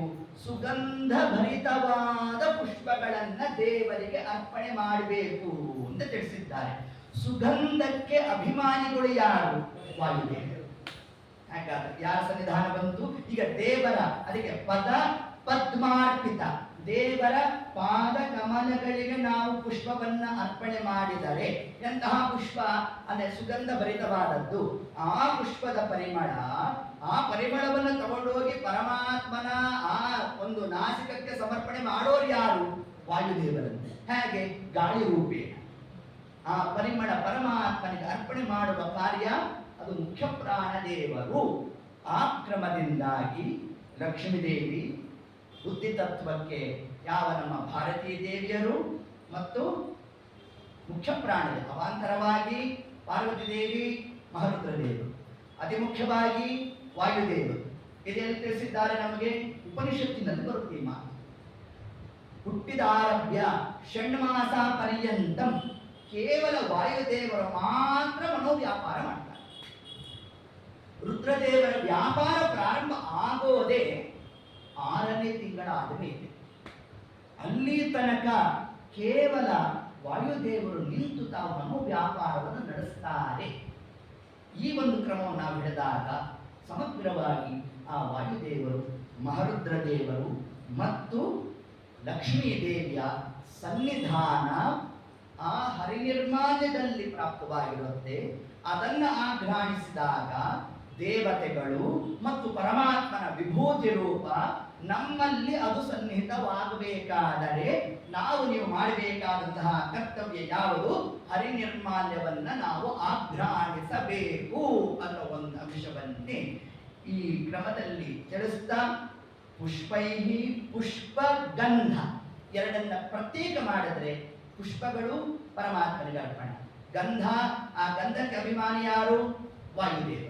ಹೀಗೆ ಈ ಕ್ರಮದಿಂದಲೂ ಕೂಡ ನಾವು ಪರಮಾತ್ಮನಿಗೆ ಆ ಕ್ರಮದಲ್ಲಿ ಅರ್ಪಣಾದಿಗಳನ್ನು ನಡೆಸಬೇಕು ಅನ್ನುವ ಒಂದು ಅಂಶವನ್ನೇ ನಮಗೆ ತಿಳಿಸ್ತಾ, ಮನಸಾಚ್ಯುತ ಕೃಷ್ಣ ತಾದೃಶೇನಾಪ್ಯನು ಚಿಂತ್ಯೈವ ಭವಂತಮಾತ್ಮ ಭಕ್ತಾನ್. ಇಷ್ಟೆಲ್ಲ ನಾವು ಮಾಡ್ತಾ ಇರ್ತೇವೆ, ಹೇಳ್ತಾ ಇರ್ತೇವೆ, ಕೇಳ್ತಾ ಇರ್ತೇವೆ. ಮನಸ್ ಮಾತ್ರ ಎಲ್ಲೋ ಜೋರ್ ವಿಷ್ಣು ಸಹಸ್ರನಾಮ ಹೇಳ್ತಾ ಇರ್ತೇವೆ, ಭಾರಿ ದೇವರ ಹೂವನ್ನು ಹಾಕ್ತಾ ಇರ್ತೇವೆ. ಮನಸ್ಸು ಎಲ್ಲೋ ಅದನ್ನೇ ವಿಜೇಂದ್ರರು ತಿಳಿಸ್ತಾ ಇದ್ದಾರೆ. ಮನಸ ಅಚ್ಯುತ ಕೃಷ್ಣ ತಾದೃಶೇನಾಪ್ಯನು. ಅದಕ್ಕೆ ಅಪ್ಯು ಮನಸ, ಈ ಚಂಚಲವಾದ ಮನಸ್ಸು ಅದು ನಿಗ್ರಹ ಆಗಬೇಕು ಅಂತಂದ್ರೆ ನಾವು ಪರಮಾತ್ಮನನ್ನೇ ಹೊಂದಬೇಕು, ಅವನನ್ನೇ ಪ್ರಾರ್ಥನೆ ಮಾಡಬೇಕು. ಮನಸ್ಸಿನ ಚಾಂಚಲ್ಯ ಹೋಗಬೇಕಾದರೂ ಕೂಡ ಅದು ಭಗವದ್ ಅಧೀನ ಅಂತ ತಿಳಿಸ್ಕೊಟ್ಟಿದ್ದಾರೆ. ಅದಕ್ಕೆ ಭವವಾರಿ ನಿಧೇ ಸ್ವಾಮಿ, ಈ ಭವವಾರಿ ಸಂಸಾರ ಸಾಗರದಿಂದ ದಾಟಬೇಕಾದರೆ ಅದಕ್ಕಿರ್ತಕ್ಕಂತಹ ಭವವಾಟಿಂ ನಹಿ ತತ್ವಮಸ್ತಿ ಯತ್ನಃ, ಬೇರೆ ಇನ್ನ ಯಾವ ಒಂದು ಕಾರ್ಯದಿಂದಲೂ ಕೂಡ ನಾವು ಸಂಸಾರವನ್ನ ದಾಟಲಿಕ್ಕಾಗೋಲ್ಲ. ಅದಕ್ಕಿರ್ತಕ್ಕಂಥ ಒಂದೇ ಒಂದು ಉಪಾಯ ಅಂತಂದ್ರೆ ಮನಸ ಅಚ್ಯುತ ಕೃಷ್ಣ. ಯಾರು ಮನಸ್ಸಿನಿಂದ ಹರಿನಾಮ ಸ್ಮರಣೆಯನ್ನು ತಾವು ಮಾಡ್ತಾ ಇರ್ತಾರೋ ಅಂತವರು ಮಾತ್ರ ಈ ಭವಸಾಗರದಿಂದ ಅವರು ದಾಟಬಹುದು. ನಾನು ಕೇವಲ ಕಾಯಕವಾಗೋ ವಾಚನಿಕವಾಗೋ ಏನೋ ಒಂದಿಷ್ಟು ಕಾಲದಲ್ಲಿ ಪ್ರವೃತ್ತನಾಗಿರ್ತೇನೆ ಅಂತಂದ್ರೆ ಸ್ವರ್ಗಾದಿ ಲೋಕಗಳು ಪ್ರಾಪ್ತಿಯಾಗುತ್ತೆ. ಆದರೆ ಯದ್ಗತ್ವ ನಾನಿವರ್ತತೆ, ಆ ಮೋಕ್ಷ ಪ್ರಾಪ್ತಿ ಆಗಬೇಕಾದರೆ ಮನಸ, ಆ ಮನೋವ್ಯಾಪಾರದಿಂದ ನಾವೇನು ಪರಮಾತ್ಮನನ್ನ ಚಿಂತನೆಯನ್ನು ಮಾಡ್ತೇವೆ ಅದರಿಂದ ಮಾತ್ರ ನಮಗೆ ಮೋಕ್ಷ ಸಾಧನೆ. ಧ್ಯಾಯೇತಂ ಪರಮಾನಂದಂ. ಯಮಕ ಭಾರತದಲ್ಲಿ ಶ್ರೀಮದ್ ಆಚಾರ್ಯರು ಏತದ್ ಅಂಶವನ್ನು ತಿಳಿಸ್ತಾರೆ. ಧ್ಯಾನ ಮಾಡ್ರಿ ಅಂತ ತಿಳಿಸ್ಕೊಡ್ತಾರೆ. ಸತ್ಯಂ ಪರಂ ಧೀಮಹಿ ಧ್ಯೋಯೋನಃ ಪ್ರಚೋದಯ. ಎಲ್ಲಿಂದ ಎಲ್ಲಿ ತನಕ ಹೋದ್ರೂ ಕೂಡ ಕೊನೆಗೆ ಎಲ್ಲಿ ತಗೊಂಡು ಹೋಗ್ತಾರೆ ವಿಷಯವನ್ನ ಧ್ಯಾನದಲ್ಲಿ ಬಳಸಬೇಕು. ಅದರಿಂದ ಇಂತಹ ಪರಮಾತ್ಮನನ್ನ ನಮ್ಮ ಮನಸ್ಸನ್ನ ನಾವು ಅವನಲ್ಲಿ ಇಡದೆ ಕೇವಲ ಸಂಸಾರದಲ್ಲೇ ಮನಸ್ಸನ್ನು ನಾವು ಇಟ್ಟಿರ್ತೇವೆ ಅಂತಂದ್ರೆ ಇದು ನರಕಕ್ಕೆ ಕಾರಣ ಆಗುತ್ತೆ. ಅದು ಸರ್ವಥಾ ಇಂತಹ ಕ್ರಿಯಾದಿಗಳು ಆಗಬಾರದು ಅನ್ನೋ ಒಂದು ಅಂಶವನ್ನೇ ವಿಶೇಷವಾಗಿ ವಿಜೇಂದ್ರ ಸ್ವಾಮಿಗಳು ತಾವು ಹರಿನಿರ್ಮಾಲ್ಯಾದಿಗಳನ್ನ ಗ್ರಹಣ ಮಾಡುವುದರಿಂದ ಅದರಲ್ಲಿರ್ತಕ್ಕಂತಹ ಆಂತರ್ಯ ಏನು, ಅಲ್ಲಿರ್ತಕ್ಕಂಥ ತತ್ವಾಭಿಮಾನಿ ದೇವತೆಗಳು ಯಾರು, ಅವರ ವ್ಯಾಪಾರ ಏನು, ಅವರ ಸನ್ನಿಧಾನ ಬರಬೇಕಾದ್ರೆ ನಾವು ಯಾವ ಕ್ರಮದಿಂದ ಭಗವದ್ ಅರ್ಚನಾದಿಗಳನ್ನು ನಡೆಸಿರ್ಬೇಕು, ಇಷ್ಟು ಅಂಶವನ್ನು ನಾವು ತಿಳಿದಿರಬೇಕು. ದೇವರಿಗೆ ಅರ್ಚನೆ ಅಂತಂದ್ರೆ ಹೆಂಗೆ ಮಾಡಬೇಕು. ಮುಂದೆ ನಮ್ಮ ಹಸ್ತಗಳ ಬಗ್ಗೆ ವಿಜೇಂದ್ರ ಸ್ವಾಮಿಗಳು ವಿಷಯ ತಗೊಂಡಿದ್ದಾರೆ. ಹಸ್ತಗಳಿಂದ ಪರಮಾತ್ಮನಿಗೆ ಅರ್ಚನೆ ಅಂತಂದ್ರೆ ಏನು? ಬೇಕಾದ್ ಮಾಡ್ತೀವ್ರಿ ನಾವು. ಮೊನ್ನೆ ಏಕಾದಶಿ ಬಂದಿತ್ತಲ್ಲ, ಲಕ್ಷ ಪುಷ್ಪಾರ್ಚನೆ ಮಾಡಿಬಿಟ್ಟೆ ನಾನು ದೇವರಿಗೆ. ಹೌದು ಮಾಡಿ, ಕಾಯಕವಾಗಿ ಫಲ ಇದೆ, ಆದ್ರೆ ಅನುಸಂಧಾನ ಏನಿರ್ಬೇಕು. ದೇವರಿಗೆ ಅರ್ಚನಾ ಅಂತಂದ್ರೆ ಯಾವ ಕ್ರಮದ ಅನುಸಂಧಾನವೇ ನಾವು ಆ ಪರಮಾತ್ಮನ ನಾವು ಚಿಂತನೆ ನಡೆಸಬೇಕು ಅನ್ನೋ ಎಲ್ಲ ವಿಷಯವನ್ನು ಹೇಗೆ ವಿಜೇಂದ್ರ ಸ್ವಾಮಿಗಳು ತಾವು ತಿಳಿಸಿಕೊಟ್ಟಿದ್ದಾರೆ. ಏತದಂಶವನ್ನೇ ಯಥಾಶಕ್ತಿ ನಾಳೆಯ ದಿವಸದ ಕಥಾಭಾಗದಲ್ಲಿ ಅದರ ಚಿಂತನ ಮಂಥನಾದಿಗಳನ್ನು ಮಾಡೋಣ ಅಂತ ಹೇಳ್ತಾ ಸರ್ವಂ ಶ್ರೀ ಕೃಷ್ಣಾರ್ಪಣಮಸ್ತು. ಹರಯೇ ನಮಃ.